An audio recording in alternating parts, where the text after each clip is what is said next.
CH11 इंसाफ की शुरुआत। 6 महीने गुजरते ही आधी रात में प्रतीक सात्विक के कब्र पर जाता है और उसे बताता है कि उसे इंसाफ दिलाने का काम आज से ही वह शुरू करने वाला है। इसके लिए प्रतीक सबसे पहले समीरा के पास जाता है। समीरा जो आराम से सो रही थी वह प्रतीक को अपने कमरे में पाकर डर के मारे कांप गई थी। जब वह सात्विक के नाम को सुनने के बाद उसे जानने से इनकार कर देती है तब प्रतीक अपना चेहरा दिखाते हुए समीरा से पूछता है कि क्या वह उसे भी जानती है या फिर नहीं।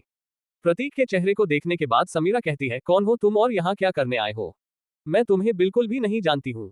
ये सुनते ही प्रतीक समीरा से कहता है, मेरा दोस्त तुम्हारे वजह से मारा गया लेकिन फिर भी तुम्हें वह याद नहीं है।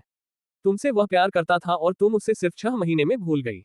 समीरा कहती है, आखिर तुम क्या बकवास किए जा रहे हो? निकल जाओ यहाँ से वरना मैं चिल्ला दूंगी। समीरा जब दरवाजे की तरफ बढ़ने लगती है तब प्रतीक उससे पहले ही दरवाजे के पास पहुंच जाता है और समीरा को धक्का देकर बेड के ऊपर गिरा देता है। समीरा पीछे की तरफ जाते हुए कहती है, मेरे करीब मत आना वरना मैं तुम्हें मार दूंगी। प्रतीक कहता है, मेरा तो दोस्त था जो मेरे लिए भाई जैसा था।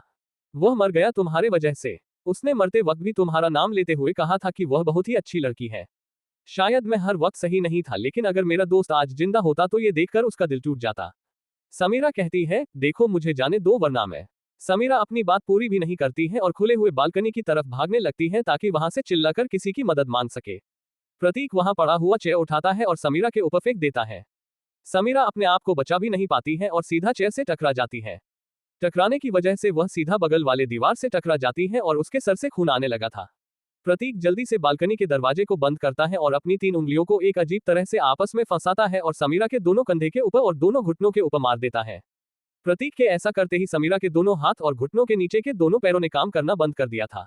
ऐसा लग रहा था जैसे उसे पैरालिसिस मार गया हो। समीरा अपनी ऐसी हालत देखकर चिल्लाने लगती है, बचाओ बचाओ, कोई तो बचाओ मुझे। प्रतीक समीरा से कहता है, कोई फायदा नहीं है। तुम्हारी आवाज इस कमरे से बाहर नहीं जा पाएगी। तुम्हारे हाथ और पैर बेकार हो चुके हैं।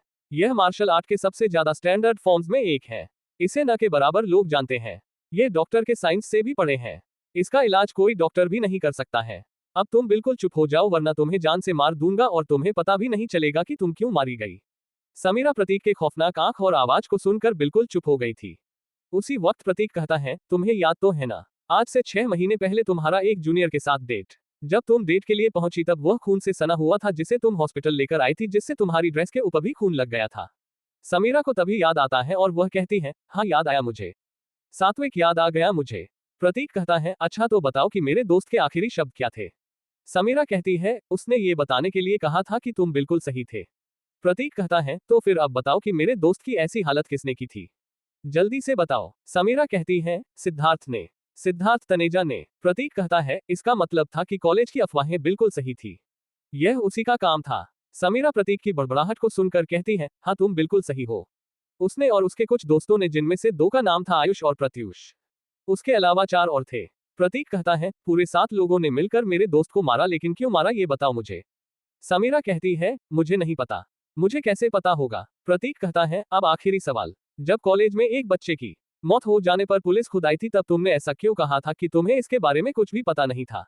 ये भी क्यों कहा था कि तुम वहां ऐसे ही भटकते हुए चली गई थी और तुम्हें वहां सात्विक घायल मिला और तुमने इंसानियत के नाते उसकी मदद की? दरअसल अगले दिन कॉलेज में खुद पुलिस को बुलवाया था सात्विक के बारे में पूछताछ के लिए। सारे लोग विश्वास सुराना के चमचे थे और बस औपचारिकता पूरा करने के लिए आए थे। उन्होंने 1 सप्ताह तक पकड़ कर सबसे पूछताछ की और फिर केस बंद कर दिया, ये कहकर कि उन्हें हत्यारों के खिलाफ कोई भी ठोस सबूत नहीं मिला। यहाँ तक कि जहां सात्विक की ऐसी हालत हुई थी वहां के CCTV के भी सारे फुटेज को गायब कर दिया गया था। वहीं पूछताछ के वक्त समीरा ने ऐसा कहा था कि उसे कुछ भी पता नहीं है। समीरा कहती है, मैं मजबूर थी। अगर मैं ऐसा नहीं करती तो वे लोग मुझे अपना चेहरा दिखाने तक के लायक नहीं छोड़ते। प्रतीक कहता है, कौन से लोग, जरा साफ साफ बताओ। समीरा कहती है, जब तुमने हॉस्पिटल में मुझसे सवाल पूछा था तब मुझे आयुष अपने साथ ले गया था। वह मुझे MLA विश्वास सुराना के पास ले गया जहां उसने मुझे धमकी दी कि अगर मैं अपना मुंह खोलूंगी तो वे लोग मुझे किसी के सामने अपना चेहरा तक दिखाने के लायक नहीं छोड़ेंगे। उन्होंने कहा कि उनके 2 आदमी अभी अभी रेप केस से बाहर आए हैं। अगली बार वे मेरे रेप के केस में अंदर जाएंगे। मैं डर गई थी। मेरे पास इसके अलावा कोई और रास्ता नहीं था। मेरी एक आम फैमिली है जिसे मुझे सपोर्ट करना है। प्रतीक कहता है, समीरा शायद तुम्हें पता नहीं है लेकिन जब हम किसी से प्यार करते हैं तो उसके सामने ये पूरी दुनिया छोटी लगती है। जिस तरह तुम अपने परिवार को सपोर्ट करना चाहती थी उसी तरह मेरा दोस्त सात्विक उन सारे अनाथ बच्चों को सपोर्ट करना चाहता था जिनके खर्चे को उठाने में फादर को दिक्कत होती है। समीरा कहती है, प्लीज माफ कर दो मुझे प्रतीक, मैं ऐसा नहीं करना चाहती थी। प्रतीक कहता है, मेरा दोस्त गया, उससे ज्यादा दुख मुझे इस बात का है कि उसे इंसाफ नहीं मिला तुम्हारे जैसों की वजह से। उससे भी बड़ी बात कि तुम उसे भूल गई जिसने तुम्हारे वजह से अपनी जान खोई है। अब माफी का कर सीधा मेरे दोस्त से मांगना। वह मरने के बाद काफी अकेला हो गया होगा। अगर उसने तुम्हें माफ कर दिया तो तुम उसके साथ रहना और अगर नहीं किया तो अपने पछतावे में रहना, लेकिन मरना तो होगा ही आज तुम्हें। आज तुम्हें भी यह एहसास होगा कि कितना दर्द हुआ था मेरे दोस्त को मरते वक्त और उससे भी ज्यादा मरने के बाद जब उसे इंसाफ नहीं मिला। समीरा कहती है, बिल्कुल नहीं, मैं अभी नहीं मरना चाहती हूँ। उसके बाद समीरा चिल्लाते हुए कहती है, बचाओ मुझे, कोई बचाओ इस राक्षस से, यह मुझे मारने वाला है। ये बात समीरा ने अपनी पूरी जान लगाकर सबसे तेज आवाज में बोला था जिसमें वह बोल सकती थी। इसके आगे प्रतीक ने अपने उंगलियों से समीरा के गर्दन के ऊपर मारकर उसके बोलती को बंद कर दिया था। ध्रुव ने अपने हाईली एडवांस मार्शल आर्ट की मदद से समीरा के गले पर मारकर उसके वोकल कॉर्ड्स को लॉक कर दिया था, जिसकी वजह से समीरा कितनी भी कोशिश क्यों न कर ले लेकिन वह एक शब्द आवाज भी अपने मुंह से नहीं निकाल पा रही थी। ध्रुव ऊपर देखते हुए कहता है, हे गॉड, आज तक मैंने अपने सपने में भी नहीं सोचा था कि मैं एक लड़की को मारूंगा। इसके लिए मुझे माफ करना। ध्रुव एक बार फिर से कहता है, माफ करना मेरे दोस्त, मेरे भाई सात्विक। तुम्हारे प्यार को मार रहा हूं लेकिन तुम तो समझ सकते हो न कि यह करना कितना ज्यादा जरूरी है। अगर तुम्हें गलत लगता है तो जिस दिन मैं मरकर वहां आऊंगा उस दिन तुम मुझे सजा देना। समीरा चिल्ला तो नहीं सकती थी लेकिन बिन पानी की मछली की तरह छटपटाते हुए नामे अपने सर को हिला रही थी। ऐसा लग रहा था मानो वह कह रही हो कि प्लीज मुझे मत मारो। प्रतीक उस चेयर को उठाता है और उसे समीरा के बेड के ऊपर रख देता है। उसके बाद प्रतीक समीरा के अलमारी से उसके दुपट्टे को निकालता है और उसके बाद उसे समीरा के गले में लपेटने लगता है और एक गांठ फिर दूसरा फिर तीसरा लगाने के बाद प्रतीक उसे उठाकर उसके बेड के ऊपर ले जाता है और उसके हाथों को भी बांधता नहीं है क्योंकि वह तो काम ही नहीं कर रहा था। प्रतीक उसे चेयर के ऊपर खड़ा करके उसके दुपट्टे के दूसरे छोर को पंखे से बांध देता है। उसके बाद प्रतीक एक और दुपट्टा निकालता है और उसे चेयर के पैरों से बांध देता है और उसके दूसरे छोर को दरवाजे से। ध्रुव उसके बाद छटपटाते हुए समीरा को देखते हुए कहता है, देखो समीरा, पहले तो मुझे मन किया था कि तुम्हें अपने हाथों से मारूं लेकिन अब मेरा इरादा बदल गया है। मैंने जिस तरह से तुम्हारे गर्दन के ऊपर दुपट्टा बांधा है, आधे घंटे के अंदर तुम्हारी मौत हो जाएगी। अगर किसी ने दरवाजा खोलकर तुम्हें बचाने की कोशिश की तो सिर्फ 5 सेकंड में तुम खत्म हो जाओगी। मैंने एक दुपट्टे को कुर्सी और दरवाजे से इस तरह से बांधा है कि अगर किसी ने दरवाजा खोला तो वह कुर्सी खुद ब खुद हट जाएगी और 5 सेकंड में तुम खत्म हो जाओगी। प्रतीक अपनी आखिरी लाइन कहता है, अगर आधे घंटे तक किसी ने दरवाजा नहीं खोला तो तुम्हारी मौत मेरे हाथों से बांधे गए इस फंदे से हो जाएगी और अगर किसी ने खोला तो तुम्हारी मौत का जिम्मेदार वह होगा। ये कहते हुए प्रतीक छटपटाती हुई समीरा के गर्दन के पीछे मारता है और वह बेहोश हो जाती है जिसकी वजह से वह खड़े रहने के बजाय लटकने लगती है। ये देखकर प्रतीक कहता है, इस लटकते हुए अवस्था में सिर्फ 16 मिनट में ये दम तोड़ देगी। प्रतीक अपने पॉकेट से एक केमिकल और एक उव लाइट निकालता है जिसे उसने लैब से गायब कर दिया था बिना किसी को पता चले। इसके साथ साथ प्रतीक एक स्पंज भी लाया था। प्रतीक उस केमिकल को देखते हुए कहता है, तो ये है वह केमिकल जिससे सारे निशान गायब हो जाते हैं। चूंकि मैंने ग्लव्स पहना हुआ है तो कोई फिंगरप्रिंट तो होगा नहीं लेकिन बाकी सारी चीजों को मुझे जल्द से जल्द साफ करना पड़ेगा। प्रतीक उन सारे जगहों से यूवी लाइट जलाकर अपने सारे निशान गायब कर देता है अगले 10 मिनट में और बालकनी में आकर उसे भी साफ करते हुए प्रतीक उस पाइप से नीचे उतरने लगता है जिससे वह ऊपर चढ़ा था। प्रतीक ने अपने मुंह में उबलाइट पकड़ा हुआ था और जैसे जैसे नीचे आता जा रहा था वैसे वैसे ऊपर के निशान को साफ करता जा रहा था। जब ध्रुव नीचे उतरता है तो मन ही मन कहता है, आज इंसाफ की शुरुआत हो चुकी है, अब जल्द ही आगे का इंसाफ होगा। ये कहकर ध्रुव वहां से निकल जाता है और यूवी और केमिकल को अपने पॉकेट में जबकि स्पंज को प्रतीक नाले में बहाकर एक खुफिया रास्ते से वह कॉलेज के बाहर निकल जाता है जिससे वह अंदर आया था। कॉलेज के रजिस्टर के मुताबिक प्रतीक 10 बजे जो बाहर गया था वह अभी तक अंदर आया ही नहीं था। To be continued. CH12 case का इंचार्ज आयुष्मान राणा।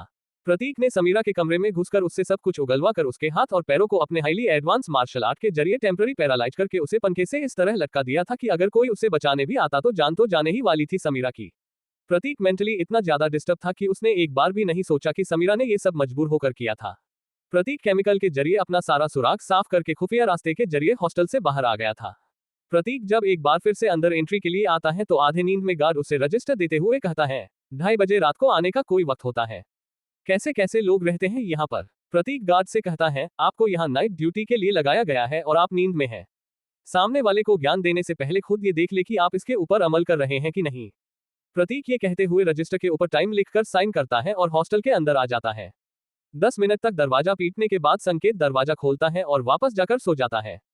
प्रतीक भी समझ रहा था कि यह वक्त कुछ पूछने के लिए सही नहीं है, इसलिए वह भी अपने कपड़े बदलता है और सो जाता है। इधर समीरा को सुबह के 7 बजे तक कोई ढूंढने के लिए ही नहीं आता है। रात के 2 बजे उसे प्रतीक ने लटकाया था और उसके 15 मिनट के बाद ही उसकी जान बेहोशी में लटकने की वजह से चली गई थी। 8 बजे जब नाश्ते का वक्त था और समीरा अब तक बाहर नहीं आई थी, इस वजह से उसकी पुरानी रूममेट्स दरवाजा खटखटाने की कोशिश करते हैं ताकि समीरा दरवाजा खोल दे। चूंकि दरवाजे के अंदर कोई छेद नहीं था जिससे अंदर देखा जा सके, इसलिए वे लोग बार बार दरवाजा खटखटाए जा रहे हैं। उनमें से एक लड़की कहती है, क्या यार, समीरा और दिन तो हमें जगाने आती थी लेकिन आज हमें उसे जगाने आना पड़ा है। कुछ तो गड़बड़ लग रहा है। 10 मिनट तक समीरा के दरवाजा नहीं खोलने पर वे लोग वार्डन के पास पहुंचते हैं और वार्डन वहां आकर दरवाजा खटखटाने की कोशिश करती है लेकिन अंदर से कोई भी आवाज नहीं आता है। उन लोगों को ऐसा लग रहा था जैसे समीरा काफी देर तक पढ़कर सोई होगी जिस वजह से उसे उठने में लेट हो गया होगा या फिर अलार्म नहीं बजा होगा। ऐसे जब आधा घंटा और बीत जाता है तब लोगों को ऐसा लगने लगता है जैसे अंदर पक्का कुछ गड़बड़ है। वार्डन कुछ लोगों को बुलाती है और दरवाजे को तोड़ने की कोशिश करने लगते हैं। वार्डन ने कुछ हटे कट्टे बच्चों को वहां बुलाया था जो सुबह के वक्त टहलने के नाम पर लड़कियों के हॉस्टल के चक्कर लगा रहे थे।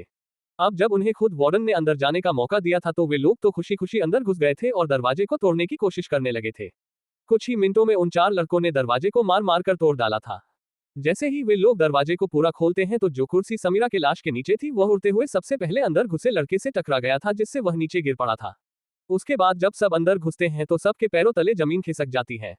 समीरा पंखे से झूल रही थी। वह देखकर तो किसी को भी भरोसा ही नहीं हो रहा था कि समीरा जैसी लड़की ऐसा कुछ कर सकती है। वार्डन सारे लड़कों और लड़कियों को वहां से बाहर निकालती है और दरवाजे पर खुद खड़े होकर कॉलेज के अथॉरिटी को बताती है जो पुलिस को भी कॉल लगा देते हैं। जो लड़के अंदर घुसे थे उनमें से एक कोने में जाकर किसी को कॉल लगाने लगता है। सामने से किसी को आवाज आती है जिसे सुनकर कोई भी बता सकता था कि वह आधे से ज्यादा नींद में ही था। वह लड़का कहता है, आप कहाँ हो सिद्धार्थ भाई, गर्ल्स हॉस्टल में बहुत ही बड़ी गड़बड़ हो गई है। सिद्धार्थ कहता है, अबे साले, सीधा पॉइंट पर आना, बात ऐसे घुमा क्यों रहा है। वह लड़का कहता है, सिद्धार्थ भाई, हॉस्टल में समीरा की लाश मिली है पंखे से लटकते हुए। उसे नीचे उतार कर डॉक्टर ने सब कोशिश की लेकिन समीरा मरी हुई निकली। पुलिस भी आ गई है, आप भी यहाँ आ जाए सिद्धार्थ भाई। ये सुनकर सिद्धार्थ की सारी नींद गायब हो गई थी। वह जल्दी से उठता है और शर्ट पहनते हुए अपने साथ साथ अपने कुछ और साथियों को लेकर सीधा गर्ल्स हॉस्टल की तरफ निकल जाता है। कॉलेज में आज के सारे क्लास और जितनी भी चीजें थी वह सब कैंसिल कर दी गई थी। पुलिस भी वहां पहुंच गई थी। पुलिस ने पहले ही निर्देश दिए थे कि उस कमरे से लाश को बाहर नहीं निकाला जाएगा, इसलिए लाश अभी भी वहीं पर थी। समीरा के मरने की खबर जंगल में लगी हुई आग की तरह पूरे कॉलेज में फैल गई थी। वहां पर मीडिया भी पहुंच गई थी। मीडिया घुसते ही आए हुए इंस्पेक्टर से कहने लगती है, सर आपको क्या लगता है कि इस मासूम लड़की में क्यों सुसाइड किया होगा? आखिर क्या वजह रही होगी? क्या पढ़ाई का इतना ज्यादा प्रेशर था जिसे वह सहन नहीं कर पाई? इंस्पेक्टर कहता है, पहले आप लोग मुझे अंदर तो जाने दीजिए, उसके बाद ही पता चलेगा कि आखिर प्रॉब्लम क्या हुआ था। उस लड़की ने सुसाइड किया था या फिर खून किया था? अब मैं कोई अंतर्यामी तो हूं नहीं जो यहाँ खड़े खड़े आपको सब कुछ बता दूं कि अंदर क्या हुआ है। लड़की ने सुसाइड किया है तो क्यों किया है वह अंदर जाकर ही पता चलेगा ना। इंस्पेक्टर के इतना कहते ही मीडिया में एक पल की खामोशी छा गई थी। ये खामोशी काफी थी जिसमें तो 3 हवलदार मीडिया को बाहर ही रोक कर खड़े हो जाते हैं, बाकी के पुलिस पलटन अंदर चली जाती है। अंदर जाने के बाद वह इंस्पेक्टर डीन से कहता है, मैं हूं सीआईए आयुष्मान राणा और मेरे बगल में है एसआई रश्मि पाटिल। इस केस को हम देखने वाले हैं तो बताइए लाश कहाँ है। डीन के बगल में खड़ी गर्ल्स हॉस्टल की वार्डन कहती है, आप मेरे साथ आइए सर। आयुष्मान कहता है, तुमने फॉरेंसिक टीम को बुलाया रश्मि? रश्मि कहती है, हाँ सर, लीजिए आ ही गए। आयुष्मान राणा कहता है, तुम लाश को पोस्टमार्टम के लिए भेजो और आप फॉरेंसिक के लोग मेरे पीछे पीछे आइए। आयुष्मान और बाकी सारे लोग उस कमरे में जाते हैं जहां समीरा की लाश लटकती हुई मिली थी। अंदर जाते ही आयुष्मान कहता है, क्या गंदा स्मेल आ रहा है, ऐसा अजीब स्मेल मुझे आ क्यों रहा है आखिर? आयुष्मान फोरेंसिक वालों को कहता है, अब आप लोग शुरू कीजिए और जल्दी से मुझे ये बताइए कि यह खून है या फिर सुसाइड। रश्मि कहती है, ऐसा क्यों सर? आयुष्मान कहता है, अगर सुसाइड हुआ तो केस जल्दी क्लोज हो जाएगा लेकिन अगर मर्डर हुआ तो लंबा चलेगा जिसमें मजा आ जाएगा। अब देखते हैं कि मुझे मजा आता है या फिर अगला केस। रश्मि और कुछ और लेडीज पुलिस बाहर खड़े लड़कियों से पूछताछ कर रही थी और अंदर आयुष्मान राणा फोरेंसिक वालों को देखते जा रहा था। आधे घंटे के बाद आयुष्मान कहता है, आप लोगों को कुछ पता चला क्या? फोरेंसिक का एक टीम मेंबर कहता है, देखिए ये 100% एक खून है। वह गिरा हुआ चेयर आप देख रहे हैं, उसे ऐसे सेट किया गया था कि अगर कोई भी दरवाजा खोलता तो वह हट जाता और लड़की ऊपर पहुंच जाती। आयुष्मान कहता है, अच्छा ऐसा है तो इसकी मौत गर्दन टूटने की वजह से हुई होगी। वह फोरेंसिक एक्सपर्ट कहता है, नहीं इसकी मौत गर्दन टूटने की वजह से नहीं हुई थी क्योंकि इसकी गर्दन टूटी ही नहीं है। पोस्टमार्टम के बाद ही पता चलेगा कि मौत कैसे हुई थी। आयुष्मान कहता है, कब तक आएगी पोस्टमार्टम रिपोर्ट? फोरेंसिक एक्सपर्ट कहता है, वह रिपोर्ट कल दोपहर तक आ जाएगी, उसके बाद मरने का कारण पता चल जाएगा। आयुष्मान कहता है, ये तो पक्का है ना कि खून हुआ है? फोरेंसिक एक्सपर्ट कहता है, 100% पक्का सर। आयुष्मान वहां से निकलते हुए कहता है, सबके स्टेटमेंट ले लिए हैं ना? रश्मि कहती है, यस सर, सबके स्टेटमेंट ले लिए हैं। जब आयुष्मान राणा वहां से निकलने लगता है तब डीन उसे कोने में ले जाकर कहते हैं, मैंने भी लाश देखी थी।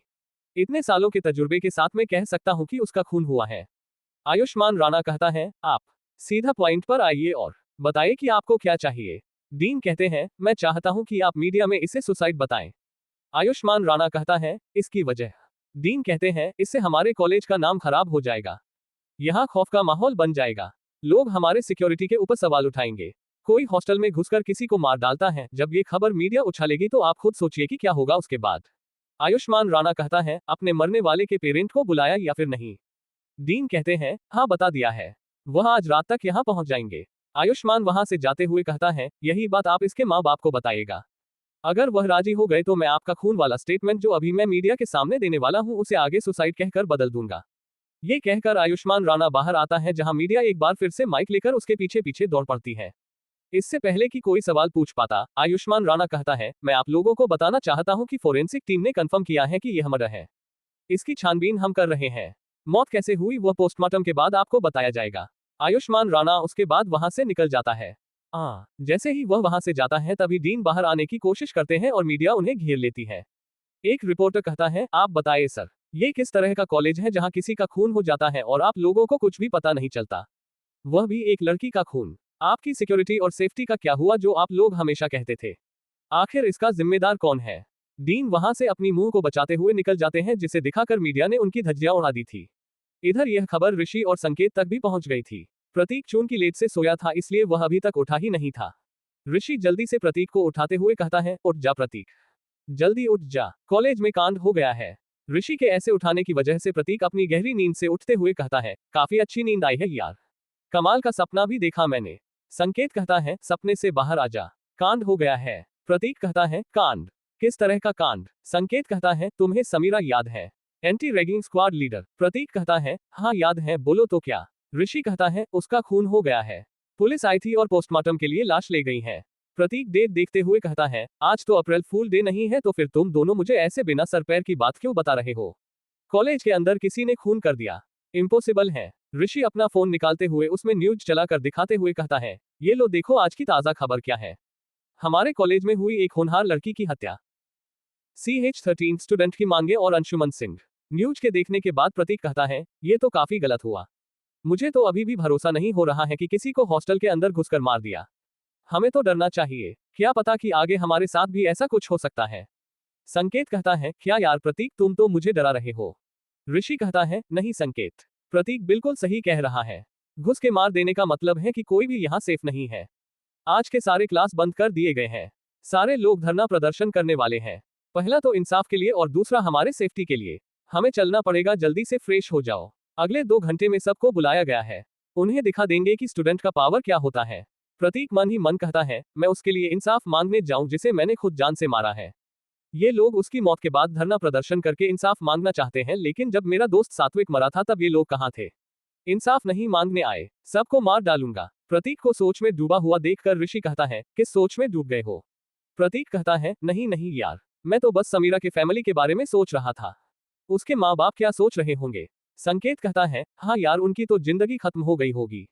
समीरा उनकी इकलौती बेटी थी लेकिन उनका एक छोटा बेटा भी है जो शायद उन्हें जीने की एक उम्मीद दे। प्रतीक बिना कोई जवाब दिए हुए फ्रेश होने के लिए चला जाता है। प्रतीक के जाने के बाद ऋषि से संकेत कहता है, तुम्हें नहीं लगता है कि प्रतीक थोड़ा अजीब बिहेव कर रहा है?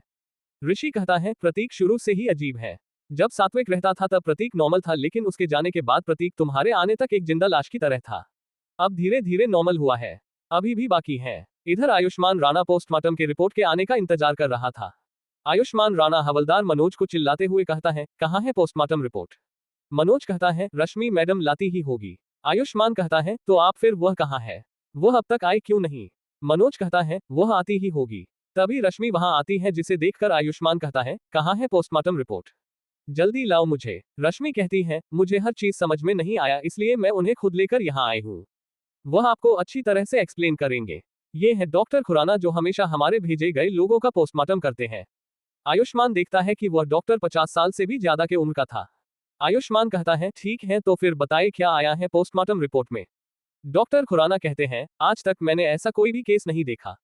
आयुष्मान राणा कहता है, देखिए डॉक्टर साहब, पिछले 1 घंटे से मैं पागलों की तरह इस पोस्टमार्टम का इंतजार कर रहा हूँ। अब आप ऐसे चीजें कहकर मेरा दिमाग खराब मत कीजिए और हर एक चीज को साफ साफ बताइए। डॉक्टर खुराना कहते हैं, समीरा नाम की लड़की की मौत हुई है उसके गर्दन के ज्यादा कस जाने की वजह से। उसकी गर्दन नहीं टूटी है। इस लड़की को किसी शातिर खूनी ने मारा है। उसने कुर्सी को ऐसे सेट किया था कि दरवाजा खोलते ही ये लड़की मारी जाती, लेकिन ये पहले ही मर चुकी थी। आयुष्मान कहता है, डॉक्टर साहब कुछ नया बताइए, ये सब आपके असिस्टेंट से पहले ही हमें बता रखा है। डॉक्टर खुराना हंसते हुए कहते हैं, आजकल के बच्चे काफी ज्यादा जल्दी सब कुछ जानना चाहते हैं। सब्र नाम की कोई चीज ही नहीं है। आयुष्मान कहता है, ज्ञान मत दीजिए डॉक्टर, बात बताए। डॉक्टर खुराना कहते हैं, इस लड़की की मौत रात के 2 बजे हुई है। उसके अलावा वहां जो अजीब सी गंध फैली हुई थी वह इस वजह से थी कि क्योंकि वहां कमरे को सफाई हुई थी किसी केमिकल की वजह से, जिसका सैंपल हमें मिला ही नहीं क्योंकि वह एवेपोरेट हो गया था। उस केमिकल के हल्के हल्के ट्रेस मिले हैं जो नीचे पाइप के पास थे। जांच जारी है। आयुष्मान कहता है, इसका मतलब है कि वह जो कोई भी था वह पाइप से चढ़कर आया था। काफी खतरनाक इंसान होगा वह। हो सकता है कि वह कॉलेज का ही कोई हो। आप मुझे ये बताइए कि वहां कोई फिंगरप्रिंट या फुटप्रिंट के बारे में बताइए जो मिला हो। डॉक्टर खुराना निराशा वाली शक्ल बनाते हुए कहते हैं, बिल्कुल भी नहीं मिला। न ही कोई फिंगरप्रिंट और न ही कोई फुटप्रिंट। सब कुछ साफ सुथरा हो गया था। वहां पर कुछ भी था ही नहीं। आयुष्मान राणा कहता है, आपका ये पोस्टमार्टम रिपोर्ट काफी ज्यादा बेकार था। अब तो बस इकलौत रास्ता है वह CCTV footage. Doctor Khurana postmortem report के एक कॉपी को वहां छोड़ते हुए निकल जाते हैं। रश्मि आयुष्मान राणा को एक हार्ड डिस्क देते हुए कहती है, यही है वह फुटेज जो कॉलेज में भेजा है हमें। आयुष्मान कहता है, लगाओ इसे कंप्यूटर में फिर देखूं मैं। रश्मि ऐसा ही करता है और दोनों फुटेज देखने लगते हैं। आयुष्मान फुटेज देखने के बाद कहता है, क्या बकवास है ये, 2 बजे के बाद का फुटेज कहाँ है। रश्मि उसे देखते हुए कहती है, दरअसल वहां के सारे कटे हुए मिले थे। एक भी कैमरा कम नहीं कर रहा था वहां का। किसी ने वहां का सारा तार एक जगह से काट दिया जो एक स्पेशल जगह पर था। आयुष्मान कहता है, ठीक है वह जगह दिखाओ जहां सीसीटीवी के तार काटे गए थे। 2 बजे के पहले तक एक फुटेज में उस जगह को बार बार रिवाइंड करके आयुष्मान राणा देखता रहता है और आखिर में कहता है, इसे अल्ट्रा स्लो करके दिखाओ। जब वे लोग अल्ट्रा स्लो करके देखते हैं तब उन्हें पता चलता है कि जिस जगह से तार काटे गए थे वहां उससे पहले कोई गोलाकार चीज तेजी से घूमते हुए तारों के पास जैसे ही पहुंचती है तभी फुटेज खत्म हो जाता है। आयुष्मान कहता है, क्या बकवास है ये, जल्दी से सबूत वाला थैला देखो और बताओ कि हमें ऐसा कुछ मिला भी है क्या। हवलदार जल्दी से जाते हैं और जल्दी से एक थैला लाते हैं जिसके अंदर एक स्टार जैसा नुकीला हथियार था। उसे देखकर आयुष्मान कहता है, यह आखिर किस तरह का हथियार है। रश्मि कहती है, जैसा कि मैंने पढ़ा है सर, इसका इस्तेमाल शायद निंजा करते हैं और इस हथियार को निंजा स्टार कहते हैं। आयुष्मान कहता है, रश्मि अपने फैंटेसी के दुनिया से बाहर निकलो और पता लगाओ कि इसका इस्तेमाल कौन करता है। रश्मि वहां से यस सर कहकर निकलने लगती है तन आयुष्मान कहता है, मनोज गाड़ी निकालो और रश्मि उस लड़की के बारे में सारे जानकारी को निकालो, जैसे कि उसके कितने बॉयफ्रेंड थे और वह कहां कहां जाती थी और कैसे जाती थी, वह सब मुझे बताओ। रश्मि कहती है, यस सर, आपको सब कुछ आज शाम तक पता चल जाएगा। मनोज कहता है, गाड़ी तैयार है सर, आपको जाना कहाँ है। आयुष्मान कहता है, मेरा ड्यूटी खत्म हो गया है, अब मैं आज रात को फिर से आऊंगा। तब तक अंशुमन को ये सब बताओ, उसे भी कहो कि इस केस को देखे, मीडिया का काफी प्रेशर है। आयुष्मान वहां से चला जाता है। उसके जाने के बाद एक हवलदार दूसरे से कहता है, अरे आयुष्मान सर, इस केस को इतना ज्यादा सीरियसली क्यों ले रहे हैं। खून तो ऐसे ही होते रहते हैं लेकिन आयुष्मान सर उसमें तो इंटरेस्ट नहीं लेते हैं, भागने के फिराक में रहते हैं। दूसरा हवलदार कहता है, बात ऐसी है कि मुझे भी नहीं पता, उन्हें नाइट ड्यूटी में लगाया गया है न, इसलिए शायद गुस्से में रहते हैं। अब हमारे हाल फिलहाल के ड्यूटी वाले अंशुमन सर को और उनके गुस्से को झेलने पड़ेगा। शॉर्ट टेम्पर्ड इंसान है वह। आधे घंटे के बाद उन्हें पुलिस स्टेशन के अंदर एक इंसान कदम रखता है जो बहुत ही ज्यादा खतरनाक दिखाई दे रहा था। उसकी मूंछ लंबी चौड़ी थी। वह अंदर आते ही कहता है, ये सब क्या सुन रहा हूं मैं, एक लड़की का खून हो गया है। बेवकूफ लोगों, स्टूडेंट धरना प्रदर्शन कर रहे हैं, चक्का जलाकर रोड जाम कर दिया है और मांग कर रहे हैं कि इंसाफ मिले उसे। अंशुमन कहता है, बात ऐसी है कि अब आयुष्मान के बेवकूफी को सही करने का वक्त आ गया है। अब उन स्टूडेंट को दिखाना होगा कि उनका सामना अंशुमन सिंह से हुआ है। सारे लोग गाड़ी निकालो, उसके बाद हर एक इंस्पेक्टर और हवलदार को बुलाओ और उसके बाद स्टूडेंट्स को रोको वरना इलाके का हालत खराब कर देंगे। अंशुमन जो डे ड्यूटी वाला सीआई था वह कॉलेज के लिए निकल चुका था। इधर प्रतीक भी फ्रेश होकर उन सारे स्टूडेंट्स के साथ शामिल हो चुका था जो विद्रोह करने के लिए बेकरार थे, रोड जाम करके बैठे हुए थे। ऋषि और संकेत काफी आगे थे जबकि प्रतीक पीछे खड़े होकर देख रहा था। उन सब को देखकर प्रतीक कहता है, इन सब को मार डालने का मन कर रहा है मुझे। इन लोगों ने मेरे दोस्त सात्विक के मौत के वक्त तो ऐसा कुछ नहीं किया। वजह क्या थी? क्या सात्विक अनाथ था इसलिए या फिर वह लड़का था इसलिए? हाँ, लड़का था इसलिए ही। समीरा एक लड़की थी इसलिए ये लोग ऐसा कर रहे हैं। सबको मार देना चाहिए। तभी प्रतीक देखता है कि वहां काफी सारे पुलिस के लोग आते हैं और सामने से स्टूडेंट को घेर लेते हैं और शील्ड लगा देते हैं। सारे पुलिस वाले लाठी लेकर खड़े थे। एक लंबी मूंछ वाला हट्टा कट्टा इंसान सीधा एक बड़ा सा लाउडस्पीकर लेकर जीप के बोनट के ऊपर बैठते हुए चिल्लाते हुए कहता है, बात ऐसी है कि मैं सबसे पहले तुम स्टूडेंट के लीडर से मिलना चाहता हूँ। जो लीडर है वह बाहर आओ, उससे ही हम बात करेंगे और तुम लोगों की मांगों के ऊपर गौर करेंगे। ये बात सुनकर स्टूडेंट के ग्रुप से जो बाहर निकला था वह कोई और नहीं बल्कि सिद्धार्थ था और उसके पीछे एक लड़की जिसे प्रतीक नहीं जानता था और आयुष भी आगे आए थे और पुलिस के बैरिकेड के सामने खड़े हो गए थे। उन्हें देखकर अंशुमन सिंह कहता है, ये क्या है, एक साथ 4 लीडर, सही बात नहीं है। सिद्धार्थ कहता है, हम 1000 हैं तो लीडर 4 नहीं हो सकते हैं क्या? अंशुमन सिंह कहता है, हो क्यों नहीं सकते हैं, लेकिन मैं सुनूंगा सिर्फ और सिर्फ एक ही, तो अब मुझे ये बताओ कि अब तुम चारों में से लीडर कौन है? सिद्धार्थ आगे कहता है, बात ऐसी है कि मैं सबका लीडर हूँ। अब बताइए कि हमारी मांगे पूरी होगी या फिर नहीं।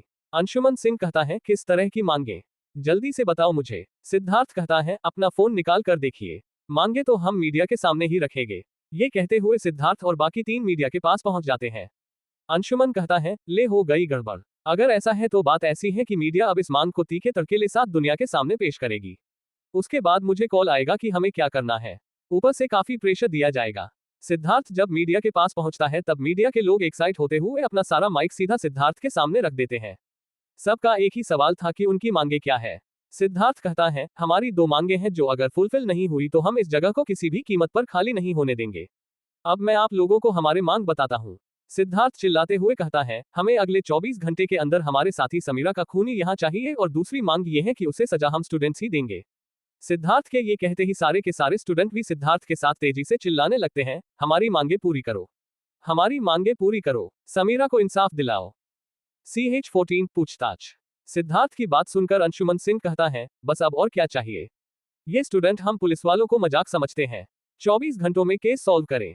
अगर इतना ही अपने आप को 30 मार खान समझते हैं तो खुद ब खुद केस को क्यों नहीं सुलझा लेते।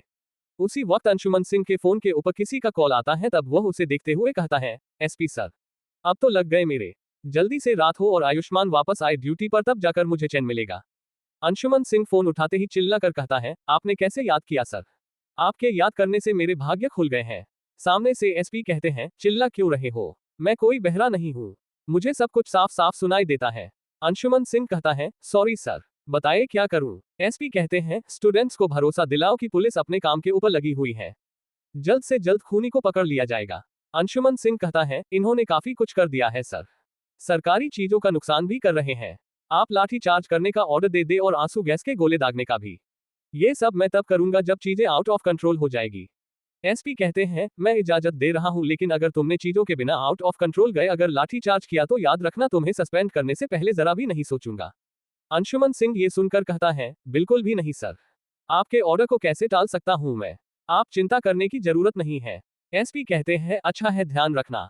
फोन काटने के बाद अंशुमन सिंह कहता है, साला वहां बैठकर ऑर्डर देता रहता है, अगर इतना ही दिक्कत है तो आओ यहां और संभालो इस चीज को, हमारे ऊपर क्या बीत रहा है किसी को लेना देना ही नहीं है, मेरा बस चले तो सारे सीनियर को पहाड़ के ऊपर खड़ा करके नीचे धक्का दे दूंगा।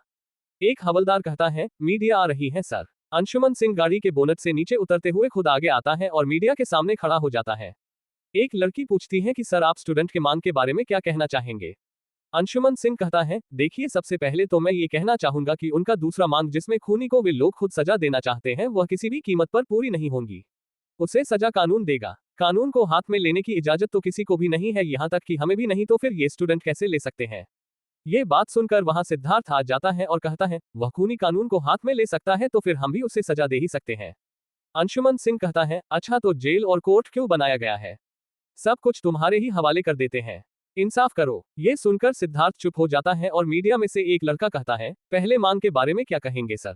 अंशुमन सिंह कहता है, इसमें कहने जैसा क्या है, आप लोगों को क्या लगता है कि पुलिस घास छिल रही है, काम पर लगे हुए हैं हम, और रही 24 घंटे की बात तो यह कोई मूवी नहीं चल रहा है जिसमें पहले से ही सब कुछ पता है, फिर भी हम वादा करते हैं कि खूनी जल्द से जल्द सलाखों के पीछे होगा। अंशुमन सिंह की बातें सुनकर सिद्धार्थ कहता है, आपकी पुलिस अब तक क्या पता कर पाई है, उन्हें तो अभी तक ये भी नहीं पता कि किलर था कौन। अंशुमन सिंह कहता है, तुम्हें लीडर किसने बना दिया, अगर हमें ये पता चल गया होता कि किलर कौन है तो न हम यहाँ होते और न ही तुम, मैं किसी और केस पर होता और तुम लोग अपने काम पर। किलर की तस्वीर को अब तक हम मीडिया हर तरफ फैला चुकी होती। ये कहने के बाद अंशुमन सिंह मीडिया को वहां से साइड कर देता है और सिद्धार्थ वापस भीड़ की तरफ आने लगता है।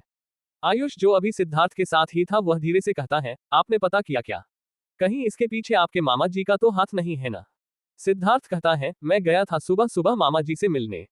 उन्होंने साफ साफ इनकार कर दिया और यह कहा कि उनका अगर कोई आदमी समीरा को मारने के लिए आता तो सबसे पहले उसका रेप करता फिर उसे मारता। आयुष कहता है, आपको क्या लगता है भाई, कौन होगा इसके पीछे? सिद्धार्थ कहता है, मुझे भी कुछ समझ में नहीं आ रहा। किसके अंदर इतनी डेयरिंग हो गई है कि गर्ल्स हॉस्टल के अंदर घुसकर खून कर दिया? मुझे लगता है कि पक्का कोई बाहर से आया होगा। आयुष कहता है, क्या कर सकते हैं भाई? सिद्धार्थ कहता है, उसने समीरा को मारा है। जिस दिन वह मुझे मिलेगा उस दिन मैं उसे जान से मार दूंगा। शाम तक पुलिस हर तरफ भटकती रहती है और उन्हें कुछ भी हाथ नहीं लगता है। अंशुमन सिंह का ड्यूटी खत्म हो जाता है और वह वहां से जाते हुए कहता है, आयुष्मान से कहना कि अपनी ड्यूटी में ही सब कुछ खत्म कर दे। मुझे इस बकवास केस के अंदर नहीं उलझना है। मैंने सर से बात कर ली है। ये केस अब कंप्लीटली आयुष्मान का है। अंशुमन उन लोगों में से नहीं था कि जो हर सिचुएशन में काम रहे। वह बात बात पर भड़कता रहता था। इस वजह से सारे सीनियर उसे बात बात पर सस्पेंड करने की धमकी देते थे ताकि अंशुमन को कंट्रोल में रखा जा सके। आयुष्मान राणा शांत किस्म का इंसान था जो हर चीज सोच समझ कर करता था। इसलिए ये केस पूरी तरह से आयुष्मान राणा को सौंप दिया गया था। आयुष्मान अंशुमन के कहे गए बातों को सुनते हुए हंसते हुए कहता है, अच्छा हुआ कि यह केस मुझे मिल गया वरना बेचारे स्टूडेंट्स की तो हालत खराब हो जाती। रश्मि कहती है, सर अभी अभी एक खबर मिली है। एक खुफिया रास्ता मिला है कॉलेज के अंदर आने का और बाहर जाने का। वह एक बिल्डिंग के पीछे मौजूद दीवार के पास है जो बाहर से झाड़ियों से छिपी हुई है। आयुष्मान कहता है, तो फिर सोचना क्या है, जल्दी से गाड़ी निकालो और चलते हैं।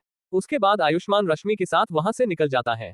इधर कॉलेज ने नोटिस निकाला था कि पुलिस के अगले ऑर्डर तक कॉलेज को बंद कर दिया गया था लेकिन हॉस्टल को खुला रखा गया था और आयुष्मान सीधा वहां पहुंच गया था जहां वह खुफिया रास्ता निकला था। खुफिया रास्ते के पास पहले से ही फॉरेंसिक टीम पहुंची हुई थी। वहां पर उन्हें थोड़े फुटस्टेप्स मिले थे। फॉरेंसिक टीम पूरी तरह से जांच कर चुकी थी। आयुष्मान वहां पहुंचते ही कहता है, बताओ क्या मिला है यहाँ? फॉरेंसिक टीम वाला कहता है, यहाँ कुछ फुटस्टेप मिले हैं लेकिन वह आपके किसी काम के नहीं है। आयुष्मान कहता है, मतलब क्या है इसका? फुटस्टेप मिला है लेकिन किसी काम का नहीं है। फुटस्टेप मिला है तो काम का तो होना चाहिए। वह फॉरेंसिक टीम वाला फुटस्टेप दिखाते हुए कहता है, आपको सच में लगता है कि यह किसी काम का है? आयुष्मान उसे देखते हुए कहता है, ये क्या, सिर्फ आधा फुटस्टेप? फॉरेंसिक एक्सपर्ट कहता है, हाँ सर, ऐसा लगता है जैसे वह दबे पांव अंदर आया है और दबे पांव यहाँ से चला गया है। समझिए कि हम ऐसे डेड एंड के पास आ गए हैं जहां फॉरेंसिक टीम बेकार है। ये देखकर ऐसा लगता है जैसे आने वाला बाहर का था।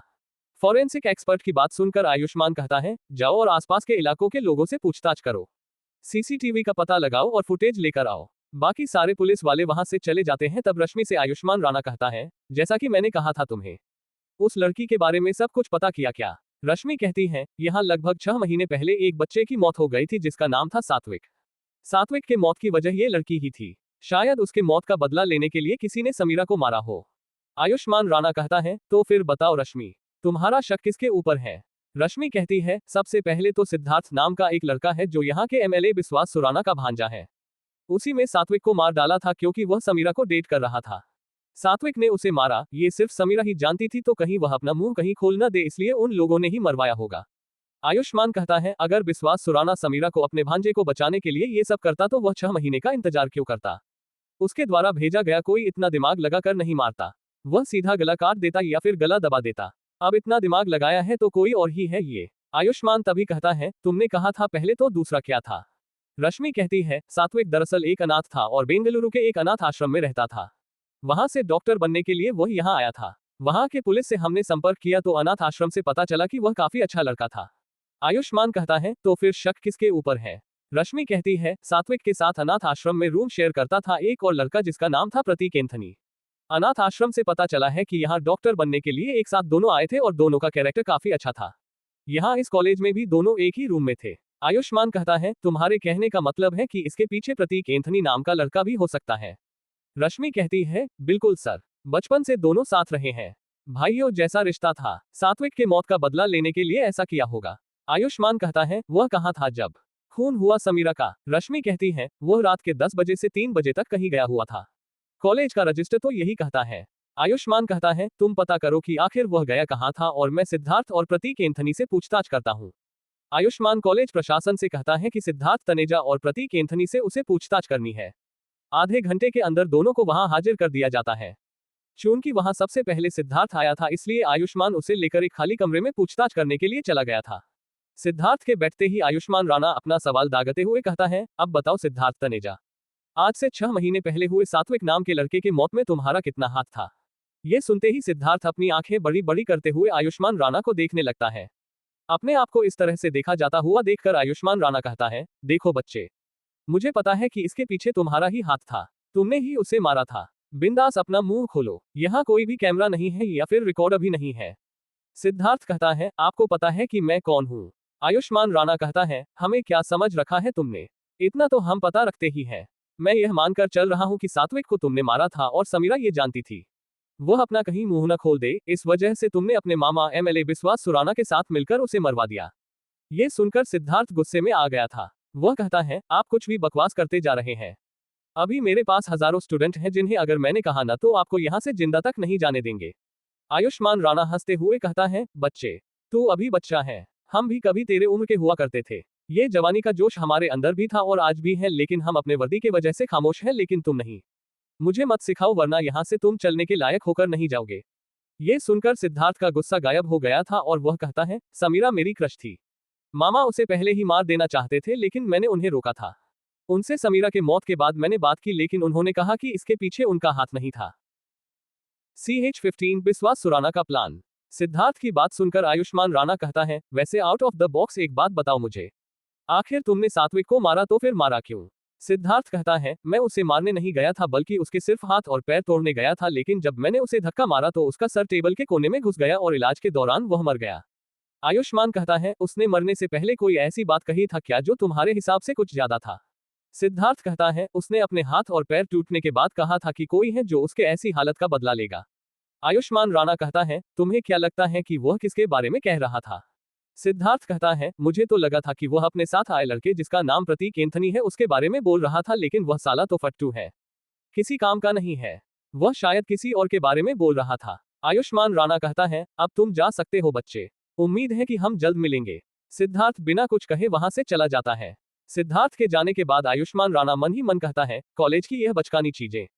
पक्का मैटर समीरा नाम की लड़की का था। ये उसे पसंद करता था लेकिन वह किसी और को पसंद करती थी तो उसने मार दिया। मामा एमएलए हो तो किसी से क्या डरना। तभी कमरे का दरवाजा खुलता है और एक लड़का अंदर आता है जिसे देखकर आयुष्मान राणा के दिल की धड़कन पता नहीं क्यों लेकिन तेज हो गई थी। आयुष्मान राणा देखते ही कहता है, तो तुम हो प्रतीक एंथनी? प्रतीक कोई भी जवाब नहीं देता है और सीधा आकर आयुष्मान राणा के सामने खड़ा हो जाता है। प्रतीक कहता है, आपसे मिलकर खुशी तो नहीं हुई लेकिन मुझे यकीन है कि आप जरूर इस केस को सुलझा लेंगे। आयुष्मान राणा कहता है, अच्छा तो अगर मैं कहूं कि तुमने खून किया है तो? प्रतीक के अलावा अगर कोई और होता तो ये सुनकर पागल हो जाता और उसके एक्सप्रेशंस बदल जाते। प्रतीक ये सुनकर हंसने लगता है।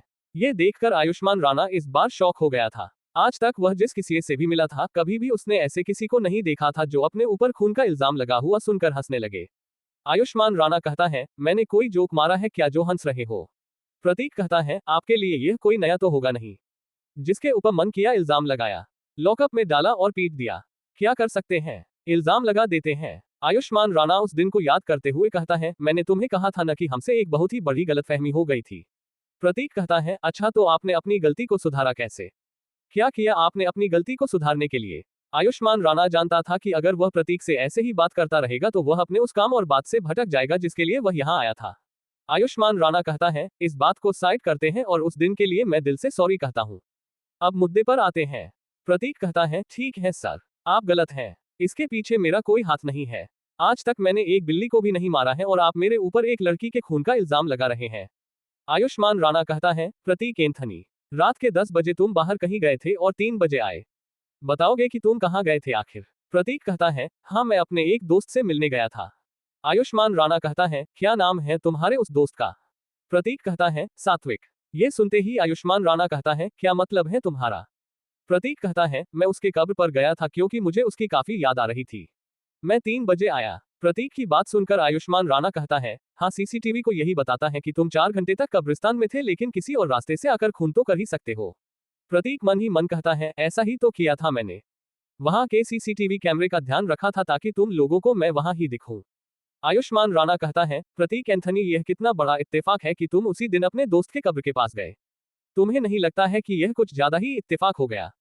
प्रतीक कहता है, तो फिर इसमें मैं क्या करूं? प्रतीक की बात सुनकर आयुष्मान राणा कहता है, एक बात बताओ, तुम्हें खुफिया रास्ते के बारे में पता है क्या? प्रतीक कंफ्यूज होने का नाटक करते हुए कहता है, खुफिया रास्ता? कौन सा खुफिया रास्ता? आयुष्मान राणा कहता है, कहाँ का, तुम कोई गैस कर सकते हो क्या? प्रतीक कहता है। बिना किसी लोकेशन को जाने मैं कैसे बता सकता हूँ कि वहाँ खुफिया दरवाजा या रास्ता है या फिर नहीं। आयुष्मान राणा कहता है, बात ऐसी है कि लोकेशन को जाने देते हैं। तुम मुझे बताओ कि आज तक तुमने कभी कोई खुफिया जगह कहीं देखा था क्या?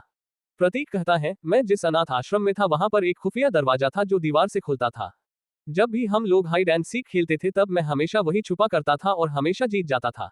आयुष्मान राणा कहता है, मैं तुम्हारे अनाथ आश्रम की नहीं बल्कि इस कॉलेज की बात कर रहा हूँ। प्रतीक चौंकने का नाटक करते हुए कहता है, क्या बात है? यहाँ कॉलेज में भी कोई खुफिया रास्ता है? आयुष्मान राणा कहता है, तुम्हें पता है? प्रतीक कहता है, मुझे नहीं पता। आयुष्मान राणा लोगों के चेहरे को भी पढ़ता था लेकिन आज पहली बार वह प्रतीक के चेहरे को और उसके एक्सप्रेशन को पढ़ने में नाकामयाब रहा था। वह प्रतीक से कहता है, तुम यहाँ से जा सकते हो। प्रतीक वहां से चला जाता है। उसके जाने के बाद आयुष्मान मन ही मन कहता है, मुझे तो समझ में ही नहीं आ रहा है कि यह प्रतीक एंथनी खूनी है या फिर नहीं। इससे पहले कि आयुष्मान कुछ और सोच पाता कि उसे रश्मि का कॉल आता है और वह आयुष्मान के फोन उठाते ही कहती है, सर स्टूडेंट्स विद्रोह करने वाले हैं। वे लोग हमारे ऊपर ही हमला करने के फिराक में हैं। आयुष्मान कॉल काटने से पहले कहता है, तुम देख लो क्या करना है, मैं थोड़े देर में आता हूँ। आयुष्मान राणा उसके बाद मन ही मन कहता है, इसके पीछे पक्का विश्वास सुराना का हाथ होगा। पॉलिटिक्स ने देश को बर्बाद करके रखा हुआ है। सबसे पहले आयुष्मान राणा बाहर जाता है और हवलदार मनोज को अंदर लेकर आता है। मनोज अपने आप को इस तरह यहाँ लाए जाने की वजह से कहता है, आपने मुझे ऐसे क्यों बुलाया है सर? कोई दिक्कत है क्या? आयुष्मान राणा कहता है, एक बात बताओ, वह प्रतीक एंथनी 6 महीने पहले आया था कंप्लेन लिखवाने के लिए। मनोज कहता है, बिल्कुल भी नहीं सर। आयुष्मान मनोज के करीब जाते हुए कहता है, देखो बता दो, इससे तुम्हारे ऊपर कोई एक्शन नहीं लिया जाने वाला है। ये सिर्फ और सिर्फ हमारे बीच में रहेगा। मनोज जानता था कि यहाँ हर तरफ खौफ था विश्वास सुराना का। चाहे कोई कितना भी ईमानदार भी क्यों ना हो लेकिन उसके ऑर्डर को टाल नहीं सकता था।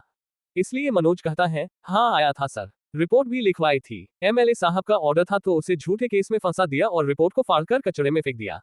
आयुष्मान कहता है, एक नंबर के हरामी हो तुम। मनोज ये सुनकर गुस्सा तो करना चाहता था लेकिन उसके लिए आयुष्मान राणा वहां रुका ही नहीं था। वह रास्ते में रश्मि को कॉल करते हुए कहता है, रश्मि वहां स्टूडेंट्स के साथ और भी कुछ लोग जुड़े हैं क्या? आयुष्मान की बात सुनकर रश्मि कहती है, हाँ सर, उनके साथ काफी सारे आम लोग भी जुड़ने लगे हैं। अब वे लोग 1000 से 1500 के आसपास हो गए हैं। वे सब काफी भर के हुए हैं। आयुष्मान कहता है, एक काम करो, जैसे ही तुम्हें कुछ गड़बड़ होता हुआ दिखे तो आंसू गैस के गोले फायर कर देना और पानी के बौछार भी करना। अगर इससे भी मामला हाथ में ना आए तो लाठी चार्ज कर देना। वहां के सीसीटीवी का एक्सेस लेकर उसे अपने पास रखो। रश्मि कहती है, सीसीटीवी का एक्सेस क्यों सर? आयुष्मान कहता है, वहां जरूर कुछ बहुत ही बुरा होने वाला है। वैसे भीड़ का कोई चेहरा नहीं होता लेकिन अगर सीसीटीवी का एक्सेस होगा तो चेहरा हम निकाल लेंगे। रश्मि कहती है, आपके आने तक सब कुछ हो जाएगा। आयुष्मान जल्दी से जीप के ऊपर बैठता है और वहां के लिए निकल जाता है जहां आम लोग भी स्टूडेंट्स के साथ जुड़ने लगे थे। एक हट्टा कट्टा काला इंसान सिद्धार्थ के पास आता है और कहता है, हमें एमएलए साहब ने भेजा है। यहाँ हमें एक दंगा करना है जिसके बाद वह यहाँ आएंगे और होने वाले इलेक्शन के लिए पब्लिसिटी करेंगे। सिद्धार्थ कहता है, मामा पागल हो गए हैं क्या? यहाँ हमारी एक दोस्त मारी गई है और उन्हें इलेक्शन दिखाई दे रहा है। वह कहता है, उनका वही ऑर्डर है, यहाँ दंगा तो होगा। आपके पास आधा घंटा है, जो डिसाइड कर सकते हो वह कर लो। सिद्धार्थ कहता है, मैं 10 मिनट में आता हूँ। अभी रात का वक्त है तो लड़कियों को हटा देता हूँ मैं। उसके बाद आपको जो कुछ भी करना होगा वह करेंगे। वह आदमी कहता है, हम अपने साथ मास्क लाए हैं हजारों जिसके ऊपर मारी गई लड़की का चेहरा बना हुआ है। उसे पहनने के बाद हमें समीरा को इंसाफ दिलाओ कहते हुए सीधा पुलिस की तरफ जाते रहना है, चाहे वह रोकने के लिए कुछ भी करे। हम अपने साथ हथियार लाए हैं, यहाँ कुछ पुलिस वाले जरूर मरेंगे। सिद्धार्थ कहता है, ठीक है, आधे घंटे तक आप लोग सबको मास्क बांटिए, मैं लड़कियों को यहाँ से साइड करता हूँ। वह आदमी वहां से चला जाता है और सिद्धार्थ उस लड़की के पास जाता है जो उसके साथ लीडर बनकर घूम रही थी। उसके पास जाते हुए वह कहता है, थोड़ा साइड में आओगी जिया? जिया नाम की वह लड़की जब साइड में आती है तब सिद्धार्थ उसे सारी बात बताने के बाद कहता है, तुम सारी लड़कियों को लेकर वहां से निकलो। सारे लोगों को एक तरह का ही मास्क पहना हुआ देखकर रश्मि जल्दी से आयुष्मान राणा को कॉल करते हुए कहती है, आप कहाँ हैं सर? आयुष्मान राणा कहता है, मैं जीप में बैठ ही गया था कि मरने वाले लड़की का परिवार यहाँ आ पहुंचे हैं। मैं उनसे पूछताछ कर रहा हूँ, तुम थोड़ी देर और संभालो। रश्मि कहती है, यहाँ सारे स्टूडेंट एक ही तरह के मास्क को पहन रहे हैं। समीरा के चेहरे वाले मास्क को वह सब पहन रहे हैं। सारी लड़कियां यहाँ से चली गई हैं। आयुष्मान राणा अपनी जगह से खड़े होते हुए कहता है, तुम तैयार रहना, मैं अभी एसपी सर से बात करके वहां आर्मी को बुलवाता हूँ। चीजें बहुत ही ज्यादा गड़बड़ होने वाली है, मैं जल्द से जल्द वहां आता हूँ। आयुष्मान राणा हवलदारों से कहता है, आप लोग यहाँ कॉलेज प्रशासन के साथ रहिए, एक बहुत ही बड़ी गड़बड़ होने वाली है। आयुष्मान राणा वहां से निकल जाता है और इधर लड़कियों के जाने के बाद सारे बचे हुए स्टूडेंट्स और विश्वास सुराना के आदमियों ने एक ही मास्क पहन लिया था और एक साथ चिल्लाने लगे थे कि समीरा को इंसाफ दिलाओ। ये कहकर वे लोग धीरे धीरे पुलिस की तरफ बढ़ने लगे थे। इधर वहां वापस जाने के बाद प्रतीक ने मास्क पहनने के बाद सिद्धार्थ और उसके दोस्तों के पोजीशन को याद करते हुए खुद से कहता है, अब तुझे पता चलेगा कि मास्क वाला ये कांड करके तुमने कितनी बड़ी गलती की है। CH-16 प्रतीक का असफल हमला।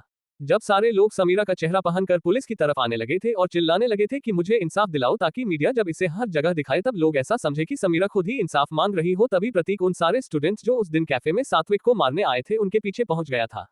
सात्विक को छोड़कर 6 लोग और थे जिन्होंने सात्विक को पीटा था। प्रतीक मास्क लगाने से पहले ही उनके पोजीशन को जानकर उसके पीछे जाकर खड़ा हो गया था। प्रतीक मन ही मन कहता है, यह मास्क वाला कांड करके तुम लोगों ने अपनी जिंदगी की सबसे बड़ी गलती की है।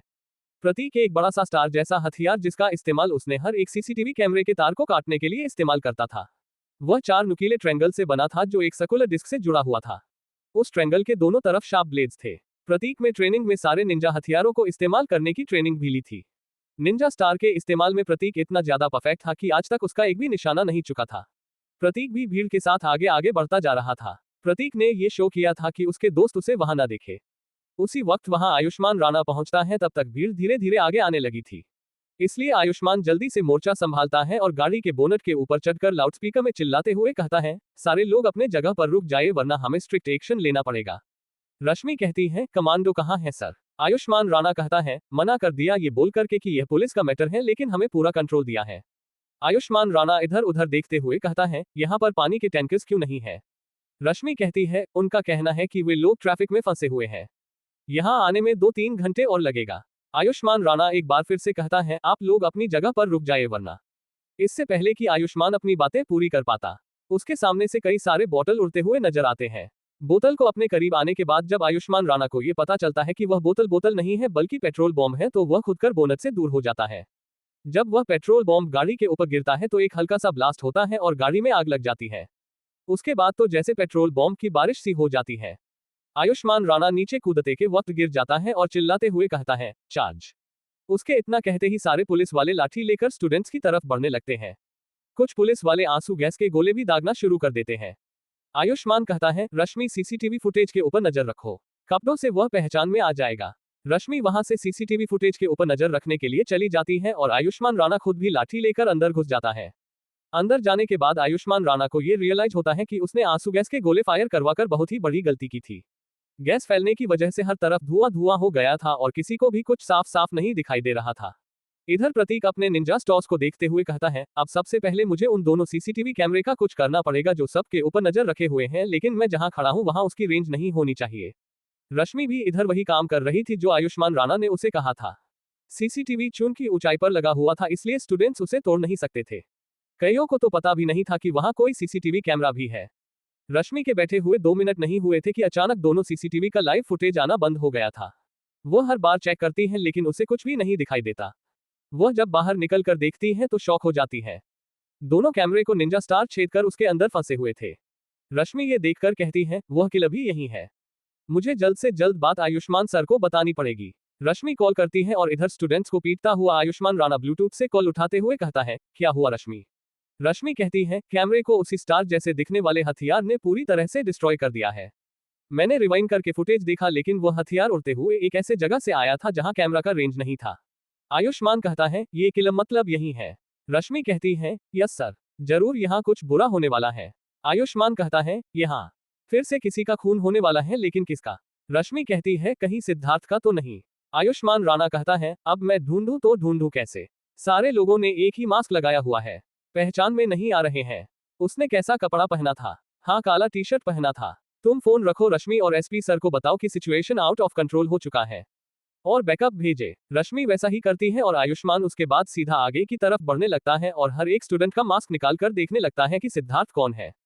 4-5 स्टूडेंट्स का मास्क निकालकर उसके चेहरे को देखने के बाद आयुष्मान राणा गुस्से में खुद से कहता है, यहाँ कितने स्टूडेंट्स ने काला टी शर्ट पहना हुआ है? सिद्धार्थ गया कहाँ? इधर प्रतीक उन सब का पीछा करते हुए खुद से कहता है, अगर मैंने सिद्धार्थ को कुछ किया तो यह मेरे दोस्त के आत्मा को शांति नहीं दिला पाएगा। उसे तो उतना तड़पाऊंगा कि मौत के लिए वह तड़पेगा। अभी मेरा निशाना ये 6 लड़के हैं जो आज इस भीड़ में मरेंगे। प्रतीक जब उनके करीब जाकर देखता है तो आयुष्मान राणा पहले से ही उन तक पहुंच गया था। उसने सिद्धार्थ और उसके दोस्तों को लोकेट करके उन्हें एक सेफ जगह पर लेकर जाने लगा था। सिद्धार्थ मरने से बहुत ही ज्यादा डरता था, इसलिए ये सुनते ही वह जल्दी से वहां से निकल जाता है। सिद्धार्थ के साथ साथ वह काला आदमी भी वहां से उनके साथ निकल जाता है।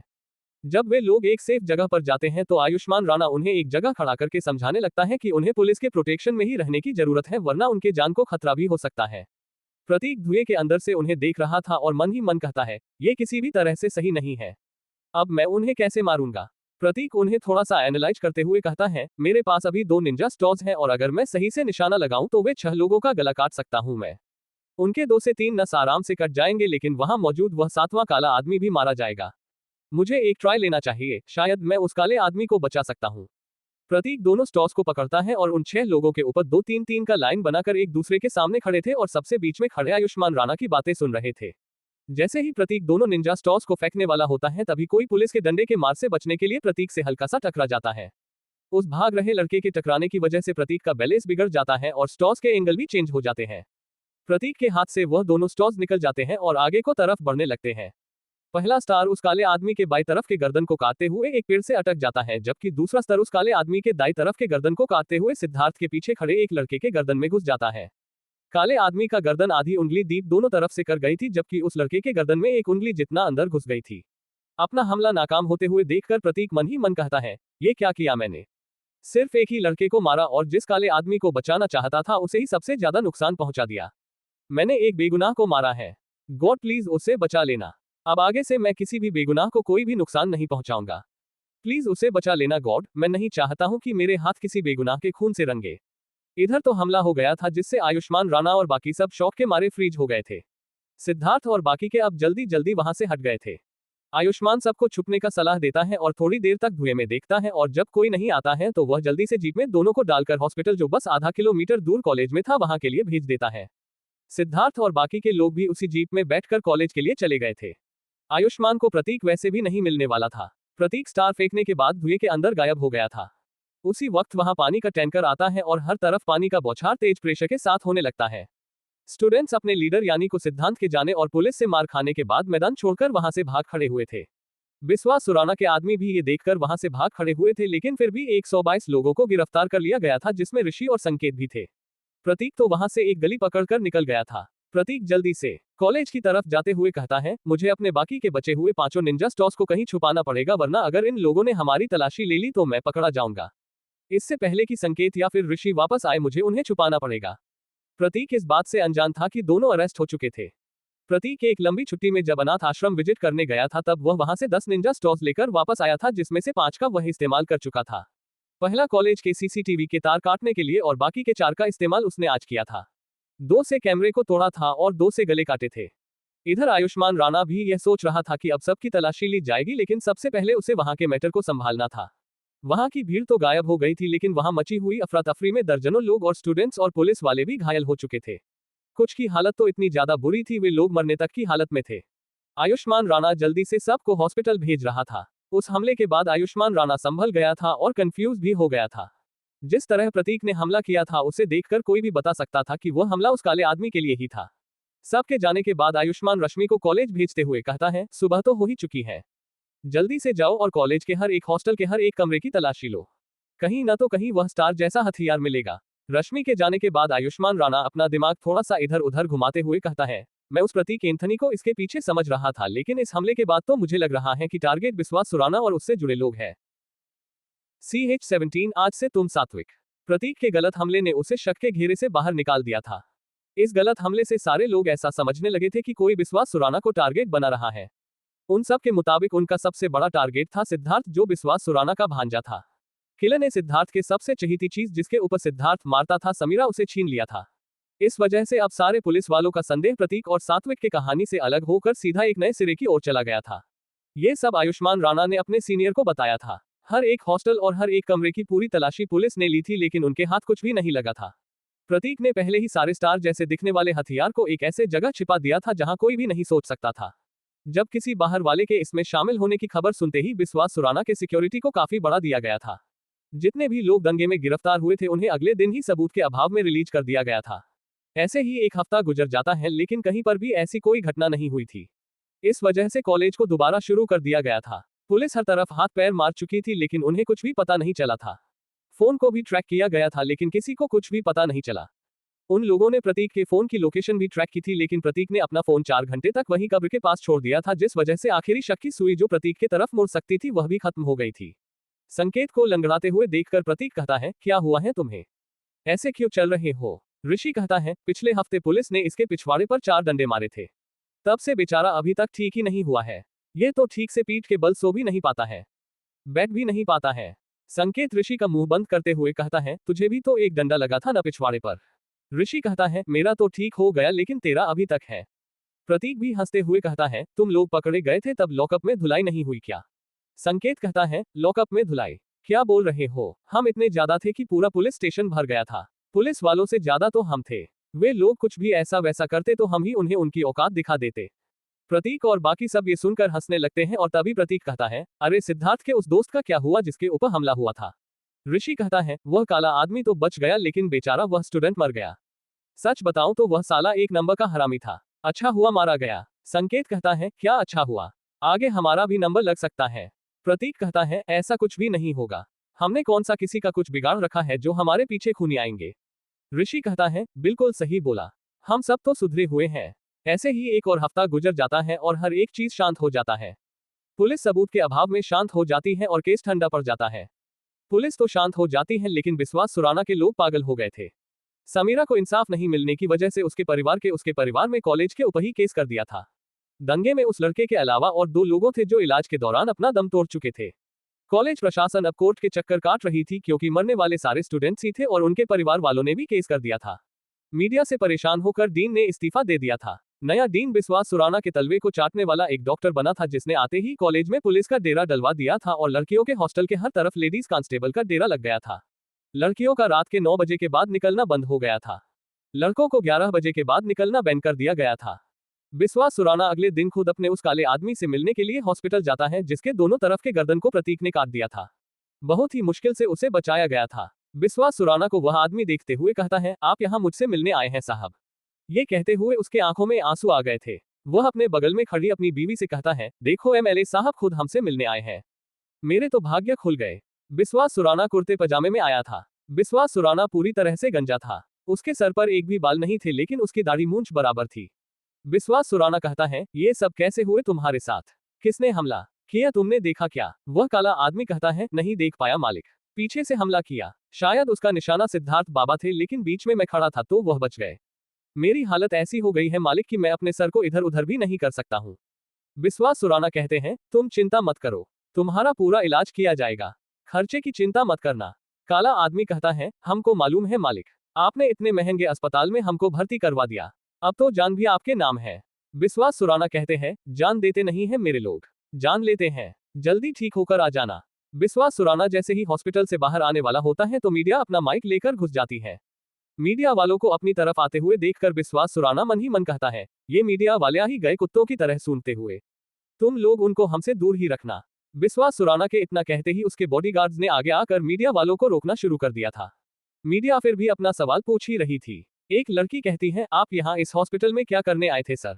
विश्वास सुराना कहता है, मैं उससे मिलने आया था जो 2 हफ्ते पहले हुए दंगे में बच गया था। एक लड़का किसी के पीछे छुपकर कहता है, लोगों का तो कहना है कि इसके पीछे आपका ही हाथ था। आने वाले इलेक्शन के लिए आपने ही दंगे करवाए थे। विश्वास सुराना कहता है, क्यों नहीं, सारे इल्जाम आप लोग मेरे ऊपर ही ठोक दीजिए। किसी दिन बिजली गिरेगी तो उस वक्त भी छाप देना कि इसके पीछे एमएलए विश्वास सुराना का हाथ है। मीडिया ये सुनकर खामोश हो गई थी लेकिन तभी एक अधेड़ उम्र का आदमी कहता है, इन स्टूडेंट्स के बारे में आप क्या कहना चाहेंगे जो वहां दंगे में अपने जान से हाथ धो बैठे? विश्वास सुराना कहता है, ये गलती उन स्टूडेंट्स की ही थी। अब जब किसी के ऊपर हमला कर देंगे तो ऐसा तो होगा ही। दंगे में पुलिस को एक्शन लेने पड़ते हैं। स्टूडेंट्स को पुलिस इन्वेस्टिगेशन का इंतजार करना चाहिए था। अगर वे लोग इंतजार करते तो किसी की भी जान नहीं जाती। इसमें किसी स्टूडेंट की मौत हो गई तो इसका जिम्मेदार वह खुद हुआ या फिर आप लोग उसके पीछे मुझे ही जिम्मेदार ठहरा रहे हैं। उद्धरण चिन्ह। विश्वास सुराना आगे कहता है, मैं ऐसे दंगों की दिल से निंदा करता हूँ। मरने वाले के परिवारों के साथ मैं हमेशा खड़ा हूँ। ये कहने के बाद विश्वास सुराना अपने गाड़ी बैठ जाता है और निकल जाता है। उसी रात पुलिस स्टेशन में बैठा हुआ आयुष्मान राणा कुछ सोचने में बिजी था। रश्मि आयुष्मान राणा से किसी काम के सिलसिले में मिलने गई थी तो देखती रही कि वह किसी गहरे ध्यान में खोया हुआ था। ये देखकर वह थोड़ा तेज आवाज में कहती है, आप किस सोच में डूबे हुए हैं सर? सर बोलते वक्त वह अपनी आवाज को थोड़ा और तेज कर देती है। इस वजह से आयुष्मान राणा अपने सोच में बाहर आते हुए कहता है, हाँ तो क्या कह रही थी तुम? रश्मि कहती है, सर आप किस सोच में डूबे हुए हैं? आयुष्मान राणा कहता है, मैं उस कॉलेज वाले केस के बारे में सोच रहा हूँ। रश्मि कहती है, वो सब तो खत्म हो गया सर, अब इसमें सोचना क्या है? आयुष्मान राणा कहता है, मैंने एक पॉसिबिलिटी के बारे में नहीं सोचा, वह मेरे दिमाग से निकल गया था। रश्मि कहती है, कौन सी पॉसिबिलिटी सर? आयुष्मान राणा कहता है, ये केस कुछ ऐसा भी हो सकता है। चूंकि सिद्धार्थ ने सात्विक का मर्डर किया था, उसकी इकलौती गवाह थी समीरा। समीरा ने उसे पैसों के लिए ब्लैकमेल किया होगा क्योंकि वह एक गरीब परिवार से आती थी। सिद्धार्थ ने एक आध दो बार पैसे दिए होंगे, लेकिन जब ज्यादा हो गया होगा तब उसने अपने मामा एमएलए बिस्वास सुराना को बताया होगा और उसने अपने आदमी की मदद से समीरा का खून करवा दिया। उसके बाद समीरा के केस को ठंडा करने के लिए ये दंगा करवा दिया। ये सुनकर रश्मि थोड़ी देर तक स्तब्ध खड़ी रहती है और फिर कहती है, क्या सोचते हैं सर आप? कमाल का सोचते हैं, लेकिन अब तो देर हो चुकी है। आयुष्मान राणा कहता है, हाँ लेकिन मेरी बात साबित करने के लिए कोई प्रूफ तो था, क्या अभी भी नहीं है मेरे पास? इनके पॉलिटिक्स से दूर रहने में ही भलाई है, वरना कम हमारा पत्ता काट देंगे, ये किसी को भी पता नहीं चलेगा। रश्मि उसे एक फाइल देते हुए कहती है, यह नया केस है सर। पति को पत्नी ने जहर दे दिया और अपने बॉयफ्रेंड के साथ भाग गई। पति बच गया और उसने केस कर दिया है। आयुष्मान राणा फाइल लेते हुए कहता है, मस्त केस है, अब इससे ज्यादा अच्छा केस क्या होगा पुराने गम को भुलाने के लिए? इसके ऊपर काम करो और इसे लंबा खींचना। रश्मि हाँ कहकर वहां से चली जाती है। इधर रात के वक्त प्रतीक हॉस्टल के छत के ऊपर बैठकर आसमान में तारे देख रहा था। हॉस्टल का छत वह जगह थी जहां बच्चे सीसीटीवी कैमरे से बचकर कांड किया करते थे। कोई सिगरेट पीता था और ड्रग्स लेता था। प्रतीक अनाथ आश्रम में भी तारों को देखकर अपने माँ बाप को ढूंढता था और अब उनके साथ साथ सात्विक को भी उन्हीं तारों के बीच ढूंढता था। प्रतीक एक चमकते हुए सितारे की तरफ देखते हुए कहता है, आज से तुम सात्विक। मैंने उन 6 में से एक को मार दिया है, लेकिन जब मैं उन्हें नहीं मार पाऊंगा थोड़े वक्त तक, तुम चिंता मत करो मेरे दोस्त, 1 साल के अंदर एक एक करके सबको खत्म कर दूंगा। अब मैं उस कांस्टेबल का शिकार करूंगा जिसने कानून के ऊपर से मेरा पूरा भरोसा उठा दिया। कांस्टेबल मनोज। उसी वक्त ऋषि वहां आ जाता है और इधर उधर देखते हुए कहता है, ये देख कहा था ना कि प्रतीक यही मिलेगा। ऋषि चिल्लाते हुए कहता है, प्रतीक तुमसे कोई मिलने आया है। प्रतीक के कान में जब आवाज जाती है तो वह पीछे मुड़कर कहता है, आ जाओ यहाँ। ऋषि और उसके साथ एक लड़का प्रतीक के करीब आ जाते हैं। आते ही ऋषि कहता है, क्या भाई गांजा फूंकना शुरू कर दिया क्या, या फिर ड्रग्स लेने लगे हो? प्रतीक कहता है, क्या बकवास किए जा रहा है, और तेरे साथ कॉलेज टॉपर आशुतोष क्या कर रहा है? पार्टी बदलने का इरादा है क्या? ऋषि कहता है, देख भाई, हमारे टॉपर सर हमारे लिए एक नेक्स्ट लेवल का स्कीम लेकर आए हैं। प्रतीक कंफ्यूज होते हुए कहता है, टॉपर स्कीम ला रहा है? अबे दिमाग तो ठीक है ना इसका? सर में चोट वगैरह तो नहीं लग गई है ना? CH18 ज्यादा चर्बी चढ़ गई है? प्रतीक की बात सुनकर आशुतोष कहता है, नहीं नहीं ऐसा कुछ भी नहीं है। प्रतीक कहता है, अच्छा अगर ऐसा है तो कौन से स्कीम लेकर घूम रहे हो?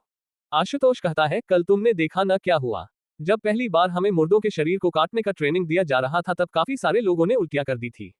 प्रतीक कहता है, मैंने और ऋषि ने तो की थी। तुम्हें संकेत को ढूंढना चाहिए। उसने 4 बार उल्टी की। आशुतोष कहता है, मैं उल्टी वालों को नहीं ढूंढ रहा हूँ।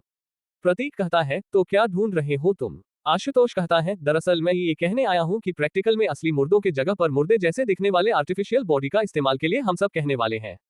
प्रतीक खड़े होते हुए कहता है, क्या बकवास कर रहे हो? हम यहाँ डॉक्टर बनने आए हैं। जब तक इंसानों के असली शरीर के ऊपर सर्जरी प्रैक्टिस नहीं करेंगे तब तो बन गए झोला छाप डॉक्टर। आशुतोष कहता है, ज्यादातर लोग मेरे साथ हैं। इस आर्टिफिशियल बॉडी में सब चीज असली बॉडी के ही जैसी है। उससे हम काफी कुछ सीख सकते हैं। प्रतीक कहता है, मैं इसके पूरी तरह से खिलाफ हूँ। जब असली इंसान की सर्जरी करनी पड़ेगी तब तो तुम लोग वहीं उल्टी करने लगोगे। डॉक्टर शब्द की इज्जत खत्म कर दोगे। ऋषि भी प्रतीक से बात सुनते हुए कहता है, प्रतीक बिल्कुल सही बोल रहा है। मैं भी प्रतीक के ही साथ हूँ। ऐसे करियर के साथ चांस नहीं ले सकते हैं ना? मेरा वोट बदल गया है। सॉरी आशुतोष भाई। आशुतोष कहता है, हाँ भाड़ में जाओ तुम लोग। 1-2 के खिलाफ होने से क्या होता है? ज्यादा वोट मेरे साथ है। ये कहकर आशुतोष चला जाता है। उसके जाने के बाद ऋषि कहता है, क्या बंदा था यार, हमने मना कर दिया तो हमें नीचा दिखाकर चला गया। प्रतीक आसमान की तरफ देखते हुए कहता है, टॉपर हमारे जैसे एवरेज स्टूडेंट्स के पास आए तो समझ लेना कि वह अपनी दाल यहाँ गलाने आया है। देखा ना कैसे जब उसकी दाल यहाँ नहीं गली तो हमें ही बेकार कहकर चला गया। कुछ लोग होते ही ऐसे हैं। ऋषि कहता है, साले ने मेरा ईगो हट कर दिया है। अब तो इसे इसकी औकात दिखानी ही पड़ेगी। प्रतीक कहता है, सबसे पहले यार यह पता करो कि यह कौन नमूना है जो आर्टिफिशियल बॉडी के ऊपर सर्जरी करने पर मान गया है। ऋषि कहता है, हमारा नया डीन। प्रतीक कहता है, हमारे सीनियर्स का क्या हुआ और हमारे जूनियर्स का? ऋषि कहता है, सीनियर्स इसके खिलाफ हैं और जूनियर तो अभी अभी आए हैं बेचारे, रोज रोज रैगिंग का शिकार हो रहे हैं। प्रतीक कहता है, अगर करियर बचाना है तो आर्टिफिशियल बॉडी को आने से रोकना पड़ेगा, वरना हम डॉक्टर के नाम पर कलंक हो जाएंगे। ऋषि कहता है, सही बोला तुमने, अभी अपने शकल में यह बात फैलाकर अपने पक्ष में करता हूँ। साले आशुतोष को तो उसकी औकात दिखा देंगे। ये कहकर ऋषि वहां से चला जाता है। प्रतीक एक बार फिर से आसमान में उस चमकते हुए तारे को देखते हुए कहता है, तुम्हें मिस कर रहा हूं यार सात्विक। अभी इस मामले को ही ले लो, अभी अगर तुम होते तो बवाल हो गया होता। प्रतीक को तभी कॉल आता है। प्रतीक देखता है कि वह कॉल फादर का था। प्रतीक एक लंबी सांस लेते हुए फोन उठाते हुए कहता है, कैसे हैं आप फादर? आपको कैसे याद आ गई मेरी? जब से मैं वापस आया हूं उसके बाद आज ही कॉल किया है। लगभग 3 महीने बीत गए हैं। फादर कहते हैं, प्रतीक मेरे बच्चे, मुझे लगा था कि उस 6 महीने में तुम सात्विक का बदला भूल जाओगे, लेकिन क्या किया तुमने? प्रतीक कहता है, ये बात आप फोन पर मत कीजिए, क्या पता कोई दूर से सुन रहा हो। फादर कहते हैं, आखिर तुमने वह स्टेप उठा ही लिया जिसका मुझे डर था। प्रतीक कहता है, आप चिंता मत कीजिए फादर, आपके नाम को रोशन करूंगा मैं। आगे आने वाले जनरेशन एक ऊपर एक बड़ा इम्पैक्ट छोड़कर जाऊंगा मैं। फादर कहते हैं, अब तो मुझे इसकी कोई उम्मीद नहीं लगती। प्रतीक कहता है, आप अपना ख्याल रखिएगा फादर, जल्द मैं आपसे मिलने वापस आऊंगा। प्रतीक कॉल काट देता है और मन में कहता है, समीरा के फॉरेंसिक रिपोर्ट में डॉक्टर ने ये क्यों नहीं लिखा था कि उसके घुटने के नीचे पैरालिसिस थी और उसके दोनों हाथ में भी पैरालिसिस थी। क्या जो रिपोर्ट मुझे देखने को मिला था वह सही भी था, या फिर डॉक्टरों ने ठीक से पोस्टमार्टम नहीं किया? कोई बात नहीं, कांस्टेबल मनोज तो उनके खुद के डिपार्टमेंट का है, तो पुलिस वाले उसकी परफेक्ट पोस्टमार्टम करवाएंगे। अगले दिन आर्टिफिशियल बॉडी की वजह से कॉलेज में धरना प्रदर्शन हो गया था। इस वजह से स्टूडेंट्स ने कॉलेज को ही बंद करवा दिया था। इस बात का फायदा उठाकर प्रतीक सुबह सुबह की उस पुलिस स्टेशन के पास पहुंच गया था जिसमें मनोज काम करता था। प्रतीक को किस्मत काफी अच्छी थी। आज रात के ड्यूटी के बाद मनोज सुबह भी एक केस की वजह से उलझ गया था, इस वजह से उसे स्टेशन से निकलने में 10 बज गए थे। जैसे ही मनोज निकला था उसी वक्त प्रतीक भी वहां पहुंच गया था। प्रतीक का प्लान था बस उसके ऊपर नजर रखने का। जैसे ही प्रतीक मनोज को देखता है तो वह अपने आप को छुपा लेता है। जब मनोज समीरा के केस के सिलसिले में, तब वह जब भी प्रतीक को देखता है तो अपना मुंह छिपा लेता था। मनोज चलते हुए उसी दुकान के पास आ गया था जहां प्रतीक खड़े होकर उसे देख रहा था। जब वह प्रतीक के बगल में आकर खड़ा हो जाता है तब प्रतीक अपने मुंह को दूसरी तरफ घुमाकर लेकिन अपने कानों को वहीं मनोज के बातों के ऊपर रखता है। मनोज किसी को कॉल करते हुए वहां दुकान के पास आता है और कहता है, एक कड़क चाय पिलाना। उसके बाद वह कॉल के ऊपर कहता है, क्या बताऊं यार, मेरी नाइट ड्यूटी आज खत्म हो गई है। अब मुझे मेडिकल कॉलेज में ड्यूटी दे दिया गया है। कल सुबह से वहीं लगेगी मेरी ड्यूटी। सामने वाला कुछ बोलता है तब मनोज साइड में आते हुए कहता है, एक बंगला खरीदा है, बीवी मायके गई है, आज की रात वहीं रंगीन करूंगा। फिर सामने वाला कुछ बोलता है तब मनोज कहता है, तू जाने देना, अगली बात तुझे भी इनवाइट करूंगा, लेकिन आज को रात तो मेरी ही होगी। उसके बाद वह हंसते हुए कॉल काट देता है। उसके बाद वह चाय पीने लगता है। बगल में खड़ा प्रतीक ये सब सुनते हुए कहता है, क्या बात है, एक कांस्टेबल के पास बंगला, क्या लूटा है इसने? चिंता मत करो मनोज, आज को रात तुम्हारी रात रंगीन नहीं होगी बल्कि पूरी की पूरी आखिरी होगी। आज तू जान से जाएगा मेरे दोस्त सात्विक, तुम्हारी रूह अब इंसाफ के थोड़ा और करीब जाएगी। मनोज वहां से चलते हुए अपने पुराने घर में चला जाता है जहां वह अपने बीवी बच्चों के साथ रहता था। वह रेंट पर ली गई एक जगह थी जो पुलिस स्टेशन से मुश्किल से 1 किलोमीटर दूर थी। प्रतीक भी उसका पीछा करते हुए वहां जाता है। वह एक सोसाइटी थी जिसके एंट्रेंस के ऊपर सीसीटीवी कैमरे लगे हुए थे। वहां एक गार्ड भी था। प्रतीक रोड के दूसरे तरफ खड़ा होते हुए खुद से कहता है, ये सीसीटीवी कैमरा मेरा सबसे बड़ा दुश्मन बनता जा रहा है। ऐसा क्या करूं कि कोई सीसीटीवी कैमरा भी मुझे पकड़ न सके। जब तक सात्विक को इंसाफ नहीं दिला देता तब तक तो पकड़ा नहीं जा सकता हूं मैं। यहां आया भी हूं तो हर एक सीसीटीवी कैमरे से बचकर आया हूं। प्रतीक को तभी ऋषि का कॉल आता है और तभी प्रतीक का दिमाग काम करता है और वह कहता है, ये क्या मैं यहाँ फोन लेकर आया हूँ, इतनी बड़ी गलती कैसे हो गई। प्रतीक ऋषि का कॉल उठाते हुए कहता है, क्या बात है ऋषि? ऋषि कहता है, कहाँ हो यार तुम, जल्दी से आओ यहाँ। प्रतीक कहता है, क्या हुआ है? ऋषि कहता है, वोटिंग हुई है, वोट बराबर हो गए हैं, तू जल्दी से आ जा वरना डीन खुद से कोई फैसला ले लेगा। आधे घंटे का वक्त है, करियर का सवाल है। प्रतीक कहता है, 15 मिनट में आता हूं मैं। चूंकि फोन साथ लाने की वजह से प्रतीक के पास वापस जाने के अलावा और कोई भी रास्ता नहीं था। प्रतीक जल्दी से मॉल के अंदर घुसता है और एक टी शर्ट खरीद लेता है ताकि अगर उंगली उसके ऊपर उठे तो वह दिखा सके। प्रतीक ने टी शर्ट ऐसी खरीदी थी कि वह मेडिकल कॉलेज के आसपास नहीं मिलती थी। प्रतीक उस टी शर्ट को देखते हुए कहता है, ज्यादा खर्चा हो गया लेकिन अगली बार कोई भी बेवकूफी नहीं करूंगा। आज रात तो ये जरूर मरेगा, मुझे जल्द से जल्द ये वापस आना पड़ेगा और अपने काम को अंजाम देना होगा। प्रतीक जल्दी से वहां से चला जाता है और 10 मिनट में ही कॉलेज पहुंच जाता है। वहां जाते ही वह ऋषि को कॉल करते हुए कहता है, हाँ तो बोल कहाँ आना है, तुम लोग हो किधर? ऋषि प्रतीक को एक रूम नंबर बताते हुए कहता है, जल्दी से यहाँ आ जाओ। वह रूम नंबर एक हॉल था जिसमें आसानी से एक साथ कई 100 लोग बैठ सकते थे। जैसे ही वहां प्रतीक पहुंचता है तब ऋषि और कुछ लोग जल्दी उसे पकड़ते हैं और वोटिंग करवा रहे लोगों के सामने खड़ा कर देते हैं। ऋषि कहता है, सर यह रहा एक और वोटर। तभी वहां एक ग्रुप आता है और प्रतीक को देखते हुए कहता है, ये हमारे ग्रुप के लिए वोट करेगा। उस ग्रुप का लीडर था सिद्धार्थ, जो आर्टिफिशियल बॉडी के सपोर्ट में था। जो कंपनी आर्टिफिशियल बॉडी सप्लाई करने वाली थी, उसने सिद्धार्थ के मामा को 20% की हिस्सेदारी दी थी, जो सिद्धार्थ का नाम की थी। इसलिए सिद्धार्थ तो अपने एड़ी चोटी का जोर लगाकर यह वोटिंग जीत लेना चाहता था। सिद्धार्थ को सामने खड़ा देखकर सारे लोग खामोश हो गए थे। ऋषि धीरे से कहता है, लुटिया डूब गई। अब तो आर्टिफिशियल बॉडी ही आएगा सर्जरी प्रैक्टिस करने के लिए। प्रतीक के कान में आकर सिद्धार्थ कहता है, चुपचाप आर्टिफिशियल बॉडी के सपोर्ट में वोट दे, वरना तेरे हाथ पैर तोड़ दूंगा। प्रतीक एक स्माइल करता है और सिद्धार्थ के कान में कहता है, आ जाना। 206 के 206 हड्डियां तोड़ दूंगा तेरी। ये सुनकर तो सिद्धार्थ शौक के मारे फ्रीज हो गया था। उसे तो भरोसा ही नहीं हो रहा था कि कोई जूनियर उसे ऐसा बोल गया था। वह प्रतीक के कान में फिर से कहता है, तुझे पता भी है क्या कि तू क्या बोल रहा है? उसके बाद सिद्धार्थ और उसके लोग कहते हैं, सर एक मिनट, थोड़ा सा प्राइवेट बात करनी है। ये कहकर वे लोग प्रतीक को लेकर बाहर आ जाते हैं। सिद्धार्थ का खौफ इतना ज्यादा था कि वे लोग प्रोफेसर को ये तक नहीं कह सकते थे कि सिद्धार्थ बाहर किसी को धमका रहा है। जूनियर जो बेचारे पीछे बैठकर तमाशा देख रहे थे, उसके बाद तो सिद्धार्थ के नाम से उनके दिल को धड़कन बहुत ही ज्यादा तेज हो गई थी। उन्हें भी पता चल गया था कि उससे उलझना मतलब मौत को न्योता देना है। इधर बाहर आते ही सिद्धार्थ प्रतीक के कॉलर को पकड़ते हुए कहता है, क्या कहा तूने? प्रतीक बिंदास होते हुए कहता है, यही कहा कि आ जाना। 206 के 206 हड्डियां तोड़ दूंगा। उसके बाद शायद ही कोई डॉक्टर तुम्हें ठीक कर पाएगा। सिद्धार्थ के पीछे से आयुष निकलता है और प्रतीक से कहता है, ज्यादा चर्बी चढ़ गई है भाई, इसे वोट देने दो। बाहर पकड़ते हैं, अगर हमारे खिलाफ वोट दिया तो। सिद्धार्थ उसकी बात मानते हुए प्रतीक के कॉलर को छोड़कर उसे अंदर जाने देता है और खुद दरवाजे के पास खड़े होकर यह सब देखने लगता है। CH-19 सिद्धार्थ की औकात। सिद्धार्थ जब प्रतीक को आयुष की बात मानकर छोड़ देता है और सारे दरवाजे के पास अंदर खड़े होकर ये देखने लगते हैं कि प्रतीक आखिर अपना वोट देता किसे है। सिद्धार्थ कहता है, अगर इसने आर्टिफिशियल बॉडी के सपोर्ट में अगर इसने वोट नहीं दिया तो इसे बाहर बताऊंगा कि कितने भी साल क्यों ना गुजर जाए, लेकिन सीनियर के बात को मानना चाहिए। प्रत्युष कहता है, आपको सात्विक याद है भाई? सिद्धार्थ कहता है, हाँ याद है, अच्छी तरह से याद है। उसे कैसे भूल सकता हूँ? उसने कहा था कि उसके जाने के बाद कोई ना कोई आएगा जो मुझे जान से मार देगा। मुझे तो अभी भी ऐसा लगता है कि वह इसी के बारे में बात कर रहा था। आयुष कहता है, एक बार वोट देने का इंतजार है, उसके बाद बाहर नहीं, यहीं किसी रूम में दबोचते हैं। अकेले में ही उसे औकात दिखाएंगे। बाहर तो खतरा मंडरा रहा है। सिद्धार्थ कहता है, बात ऐसी है कि खौफ पैदा करना है, इसके लिए बाहर ही जाना बिल्कुल सही है। प्रत्युष कहता है, बाहर पुलिस का पहरा है, वे लोग हमें रोकेंगे जरूर। माना कि आपके पास आपके मामा का सपोर्ट है, लेकिन सिद्धार्थ कहता है, मैं समझता हूँ, तू सही कह रहा है। उसे अंदर के ही किसी कमरे में घेर कर उसकी औकात दिखाते हैं। ये कहते हुए सिद्धार्थ अपने साथ खड़े खड़े हुए एक लड़के से कहता है, तू एक काम कर, यहाँ पर मौजूद कोई खाली कमरा देख जहाँ का CCTV कैमरा काम न करता हो। हमारे सपोर्ट में अगर वोट नहीं दिया तो इसे अभी ही वहीं ले चलेंगे। हाँ भाई, कहते हुए वह लड़का वहां से चला जाता है। सिद्धार्थ उसके बाद प्रतीक की तरफ देखने लगता है, जो सामने वोट देने के लिए खड़ा था। प्रतीक कहता है, मेरा वोट आर्टिफिशियल बॉडी के खिलाफ है। ये कहते हुए प्रतीक जाकर वहां अपने दोस्तों से मिल जाता है, जो सेलिब्रेट करने लगे थे। सिद्धार्थ गुस्से से लाल हो गया था, लेकिन वह इतने लोगों के सामने कुछ भी नहीं कर सकता था।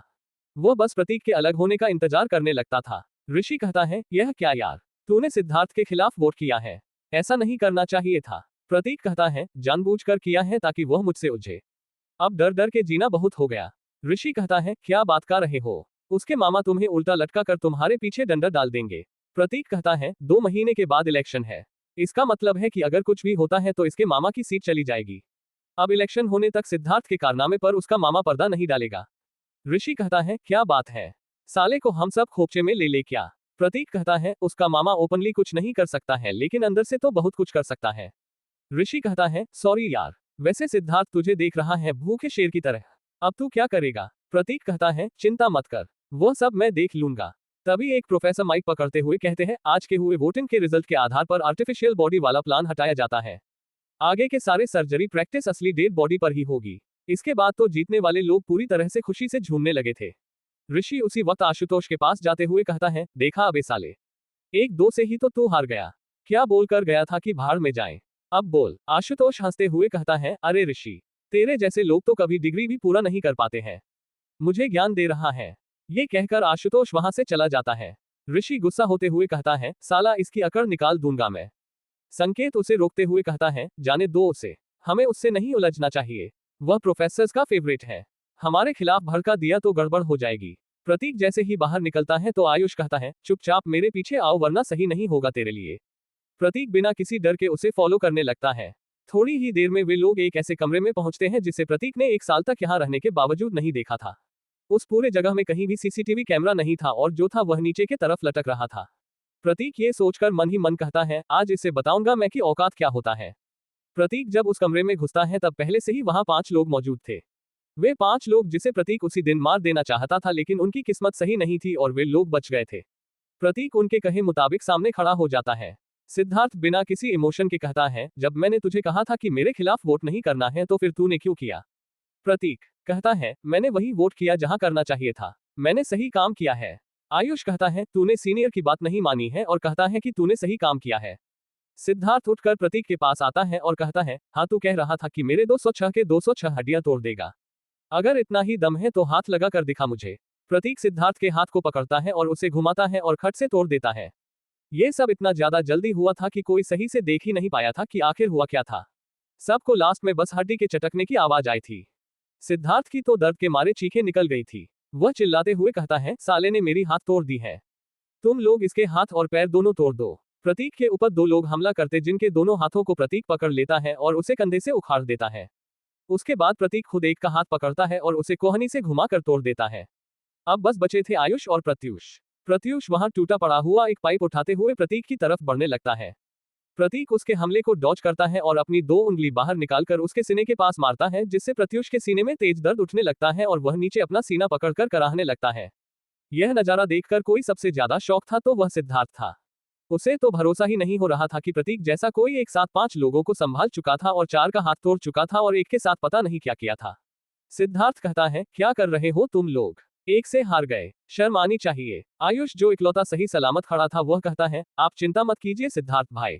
मैं कराटे में ब्लैक बेल्ट ले चुका हूँ। इसे अभी जमीन सुंघाता हूँ। आयुष कराटे का स्टांस लेता है और प्रतीक को अपनी तरफ आने का इशारा करता है। प्रतीक ये देखकर कहता है, सर आप यहाँ आएंगे तो सही होगा, वरना अगर मैं वहां पहुंच गया तो आपके लिए अच्छा नहीं होगा। अपने आप को इस तरह इज्जत मिलता हुआ देखकर आयुष के अंदर डर पैदा हो गया था। वह खुद ही आगे बढ़ने लगता है और ध्रुव के ऊपर अपने हाथों से हमला करने ही वाला था कि ध्रुव अपने पैर से उसके घुटने के ऊपर जोरदार किक मारता है, जिस वजह से आयुष अपने घुटने पर आ जाता है। प्रतीक बिना देर किए अपने घुटने से आयुष के चेहरे पर एक जोरदार वार करता है, जिससे उसकी नाक की हड्डी टूट जाती है और नाक से खून आने लगता है। आयुष अपना चेहरा पकड़कर जमीन पर बैठ जाता है। उसी वक्त प्रतीक कहता है, तो सीनियर सर, आप लोग मेरी कुछ बातें सुन लीजिए। मैं एक अनाथ लड़का हूँ। मेरा इस दुनिया में कोई भी नहीं है। मैं कुछ भी कर सकता हूँ क्योंकि मेरे पास खोने के लिए कुछ भी नहीं है। प्रतीक आयुष के सामने बैठते हुए आगे कहता है, अब आगे सुनिए आप लोगों के साथ यहाँ क्या हुआ है वह आप चाह कर भी बाहर नहीं बता सकते हैं। अगर बाहर पता चला कि सिद्धार्थ तनेजा और उसके साथ गए 5 लोगों को किसी पता नहीं ने हाथ तोड़ दिए हैं तो बना बनाया गया खौफ खत्म हो जाएगा। सिद्धार्थ यह सुनते ही गुस्से से पूरा लाल हो गया था और प्रतीक को बीच में रोकते हुए कहता है, तू मुझे जानता नहीं है कि मैं कौन हूँ? प्रतीक कहता है, हाँ सर, बताइए आप कौन है? सिद्धार्थ कहता है, मैं यहाँ के एमएलए विश्वास सुराना का भांजा हूँ, समझा? प्रतीक कहता है, हाँ वह तो मैं समझ गया, लेकिन तुम खुद क्या हो? तुम्हारी खुद की क्या औकात है? तुम्हारे माँ बाप को मार दिया गया था तुम्हारे मामा की वजह से, इसलिए तुम्हारा मामा तुम्हें पाल रहा है। तुम्हारी जो कुछ भी औकात है वह तुम्हारे मामा की वजह से है। बिना अपने मामा के तो तुम इस लायक भी नहीं हो कि कोई तुम्हारे ऊपर थूके। प्रतीक वहां से जाते हुए कहता है, तुम सबका कर अपना इलाज करवा लेना और प्रत्युष सर आप अपना इलाज मत करवाएगा। आप बिल्कुल सही सलामत है। आपको सही सलामत इसलिए रखा है कि आप अपने साथियों को आराम से अगर सहारे की जरूरत पड़े तो दे दीजिएगा। ये कहकर प्रतीक वहां से निकल जाता है। उसके जाने के बाद बाकी के सारे भी पहुंच जाते हैं हॉस्पिटल में और अपना अपना एक्सरे निकालकर इलाज करवा लेते हैं। सिद्धार्थ का हाथ टूटा हुआ था। आयुष की नाक टूट गई थी और एक और का हाथ टूटा था। प्रत्युष सही सलामत था, जबकि बाकी के 2 लोगों के जॉइंट डिसमेंटल हुए थे, उसे वापस सही कर दिया गया था। सिद्धार्थ के किसी को नहीं बताने के बावजूद भी यह खबर पूरे कॉलेज में फैल गई थी कि किसी ने सिद्धार्थ और उसके लोगों का हाथ और नाक तोड़ दिया है। ये खबर बाहर निकलते ही सिद्धार्थ की इज्जत चली गई थी। जब लोगों की कानाफूसी सिद्धार्थ के कान में पड़ती है तो वह कहता है, मुझे ऐसा लगता है कि वह सात्विक मरने के बाद काफी ज्यादा अकेला महसूस कर रहा होगा। उसके अकेलापन को दूर करते हैं और इस प्रतीक को भी वहीं भेज देते हैं। आयुष कहता है, आपने तो कहा था कि आपके मामा जी ने कहा है कि इलेक्शन खत्म हो जाने तक वह कुछ भी नहीं करेंगे। सिद्धार्थ कहता है, मैं अभी ही जाकर मामा जी से मिलूंगा और उन्हें टूटा हुआ हाथ दिखाऊंगा। वह मुझे अपने बच्चों से भी ज्यादा चाहते हैं। इस प्रतीक को रातों रात ऐसे गायब करवाएंगे कि जैसे ये कभी हुआ ही नहीं करता था। इधर प्रतीक वापस जल्दी से कांस्टेबल मनोज के घर के बाहर आ गया था, लेकिन अपने फोन को हॉस्टल के अलमारी के बंद करके आया था। प्रतीक की किस्मत अच्छी थी क्योंकि कांस्टेबल मनोज अभी तक अपने घर से गया नहीं था। करीब शाम 6 बजे वह अपने घर से निकलता है और एक ऑटो लेकर वहां से निकल जाता है। प्रतीक भी एक ऑटो लेता है और उसका पीछा करने लगता है। प्रतीक ने ऑटो वालों को ऐसा इंस्ट्रक्शन दिया था कि उसे यह शक नहीं हुआ था कि प्रतीक उससे किसी का पीछा करवा रहा है। 1 घंटे तक लंबा चलने के बाद मनोज शहर के आखिरी छोर पर आ गया था, जिसके बाद गांव शुरू होता था। वहीं पर इकलौता आलीशान बंगला था जिसके अंदर मनोज गया था। प्रतीक उसके काफी पीछे एक मोड़ ले पास ऑटो रुकवाता है और उतर जाता है। प्रतीक अब बस अंधेरे होने का इंतजार करने लगा था जब वह मनोज के बंगले में उसे मारने के लिए घुसने वाला था। CH20 मनोज के गुनाह। सिद्धार्थ को उसकी औकात दिखाने के बाद प्रतीक वहां से कांस्टेबल मनोज का पीछा करते हुए उसके बंगले तक पहुंच गया था। वह बांग्ला शहर के आखिरी छोर पर था। प्रतीक वहां शाम 6 बजे पहुंचा था। ठंड का मौसम था, इस वजह से रात थोड़ी ही देर में हो गई थी। 7 बजे जब प्रतीक देखता है कि रात हो गई थी। जब प्रतीक वहां से बंगले की तरफ जाने लगता है तब वहां एक कैब आकर रुकती है और उसमें से 2 खूबसूरत लड़कियां उतरती हैं और उस बंगले के अंदर चली जाती है। प्रतीक के बाद जैसी नजर ने वहां हर तरफ देख लिया था कि वहां दूर दूर तक एक भी सीसीटीवी कैमरा नहीं था। प्रतीक जब बंगले के पास पहुंचता है तो उसे कहीं पर गार्ड भी नजर नहीं आता है। इसका मतलब था कि अब तक गार्ड वहां मनोज ने रखा ही नहीं था। प्रतीक हंसते हुए कहता है, क्या बात है, मरने का पूरा इंतजाम किया है उसने। मैं कोई शक भी नहीं छोड़ूंगा। लेकिन इसका ये दरवाजा बंद है और दीवारें काफी ज्यादा ऊंची है। अब मैं इसके अंदर जाऊंगा तो फिर कैसे जाऊंगा।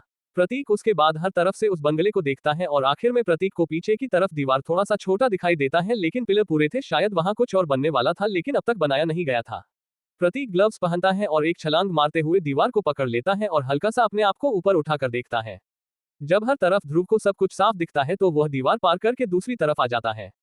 प्रतीक अंधेरे को फॉलो करते हुए दीवार के पास आता है और उसके बाद हर एक खिड़की को खोलकर देखने लगता है। चूंकि वह बंगला नया नया ही बना था इसलिए प्रतीक को ऐसा लग रहा था कि खिड़कियों के जरिए तो वह अंदर जा ही पाएगा। प्रतीक को आखिर वह खिड़की मिल ही जाती है जिसकी उसे तलाश थी। प्रतीक धीरे धीरे खिड़की को खोलता है और अंदर चला जाता है, उसके बाद खिड़की को बंद कर देता। वहां काफी गंदगी थी इसलिए प्रतीक के फुटप्रिंट वहां स्पष्ट आ रहे थे। प्रतीक जैसे जैसे चल रहा था वैसे वैसे वह उन फुटप्रिंट को खराब करता जा रहा था। प्रतीक छुपते छुपाते हुए आगे बढ़ता जा रहा था, तभी प्रतीक को गाना बजने की आवाज सुनाई देती है।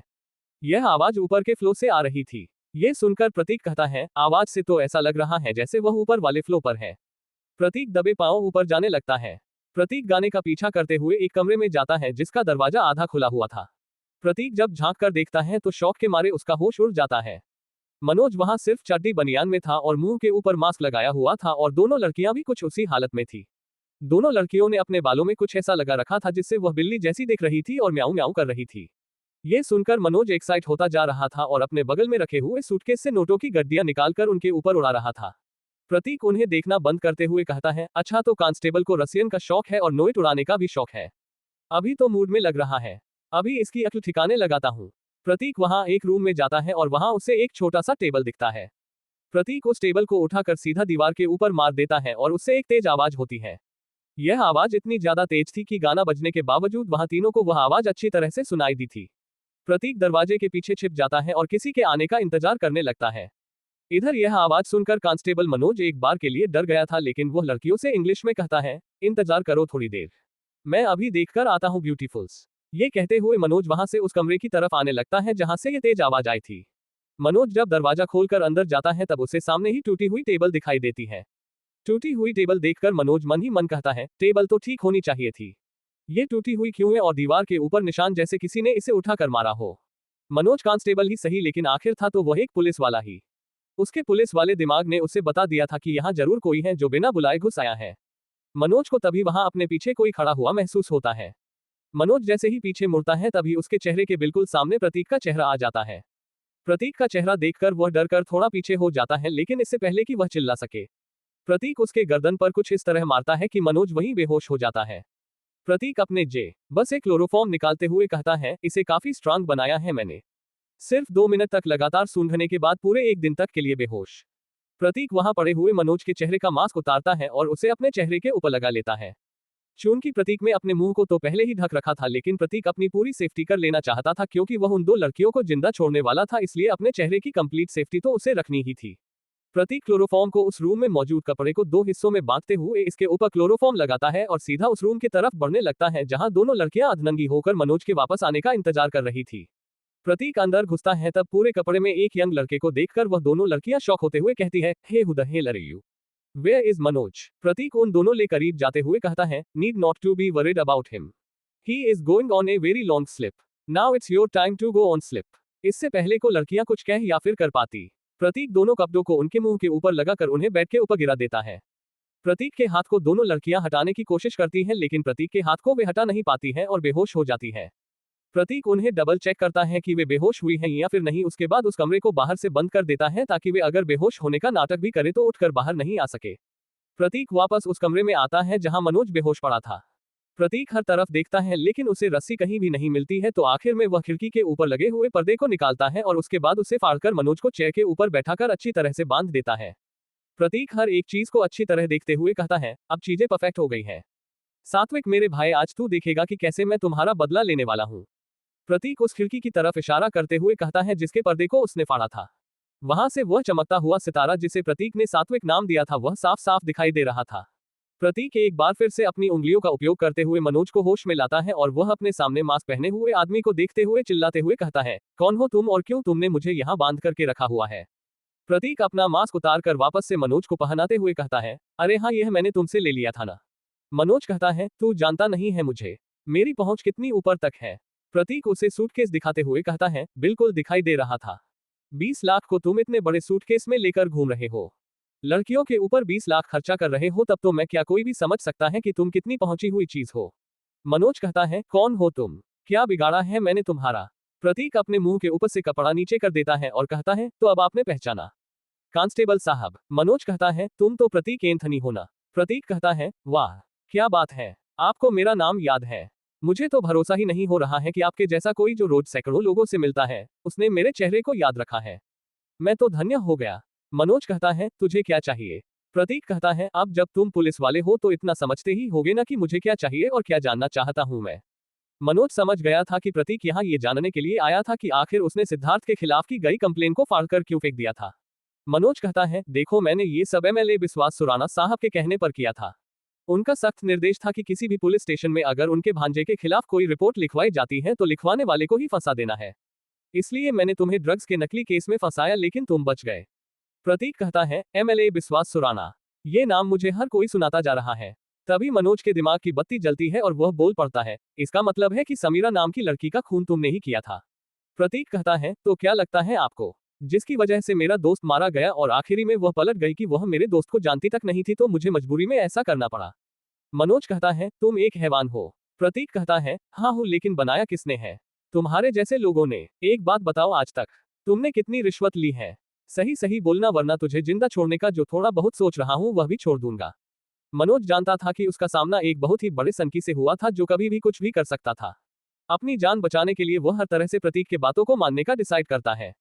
मनोज कहता है, अब तक मैं 8 करोड़ रिश्वत ले चुका हूँ, उसके अलावा कई प्रॉपर्टी भी रिश्वत में ली है। प्रतीक कहता है, क्या बात है, तुम तो कमाल के निकले। अब जब तुम इतने बड़े ठरकी हो तो बताओ कि अब तक कितने लड़कियों का फायदा उठाया है।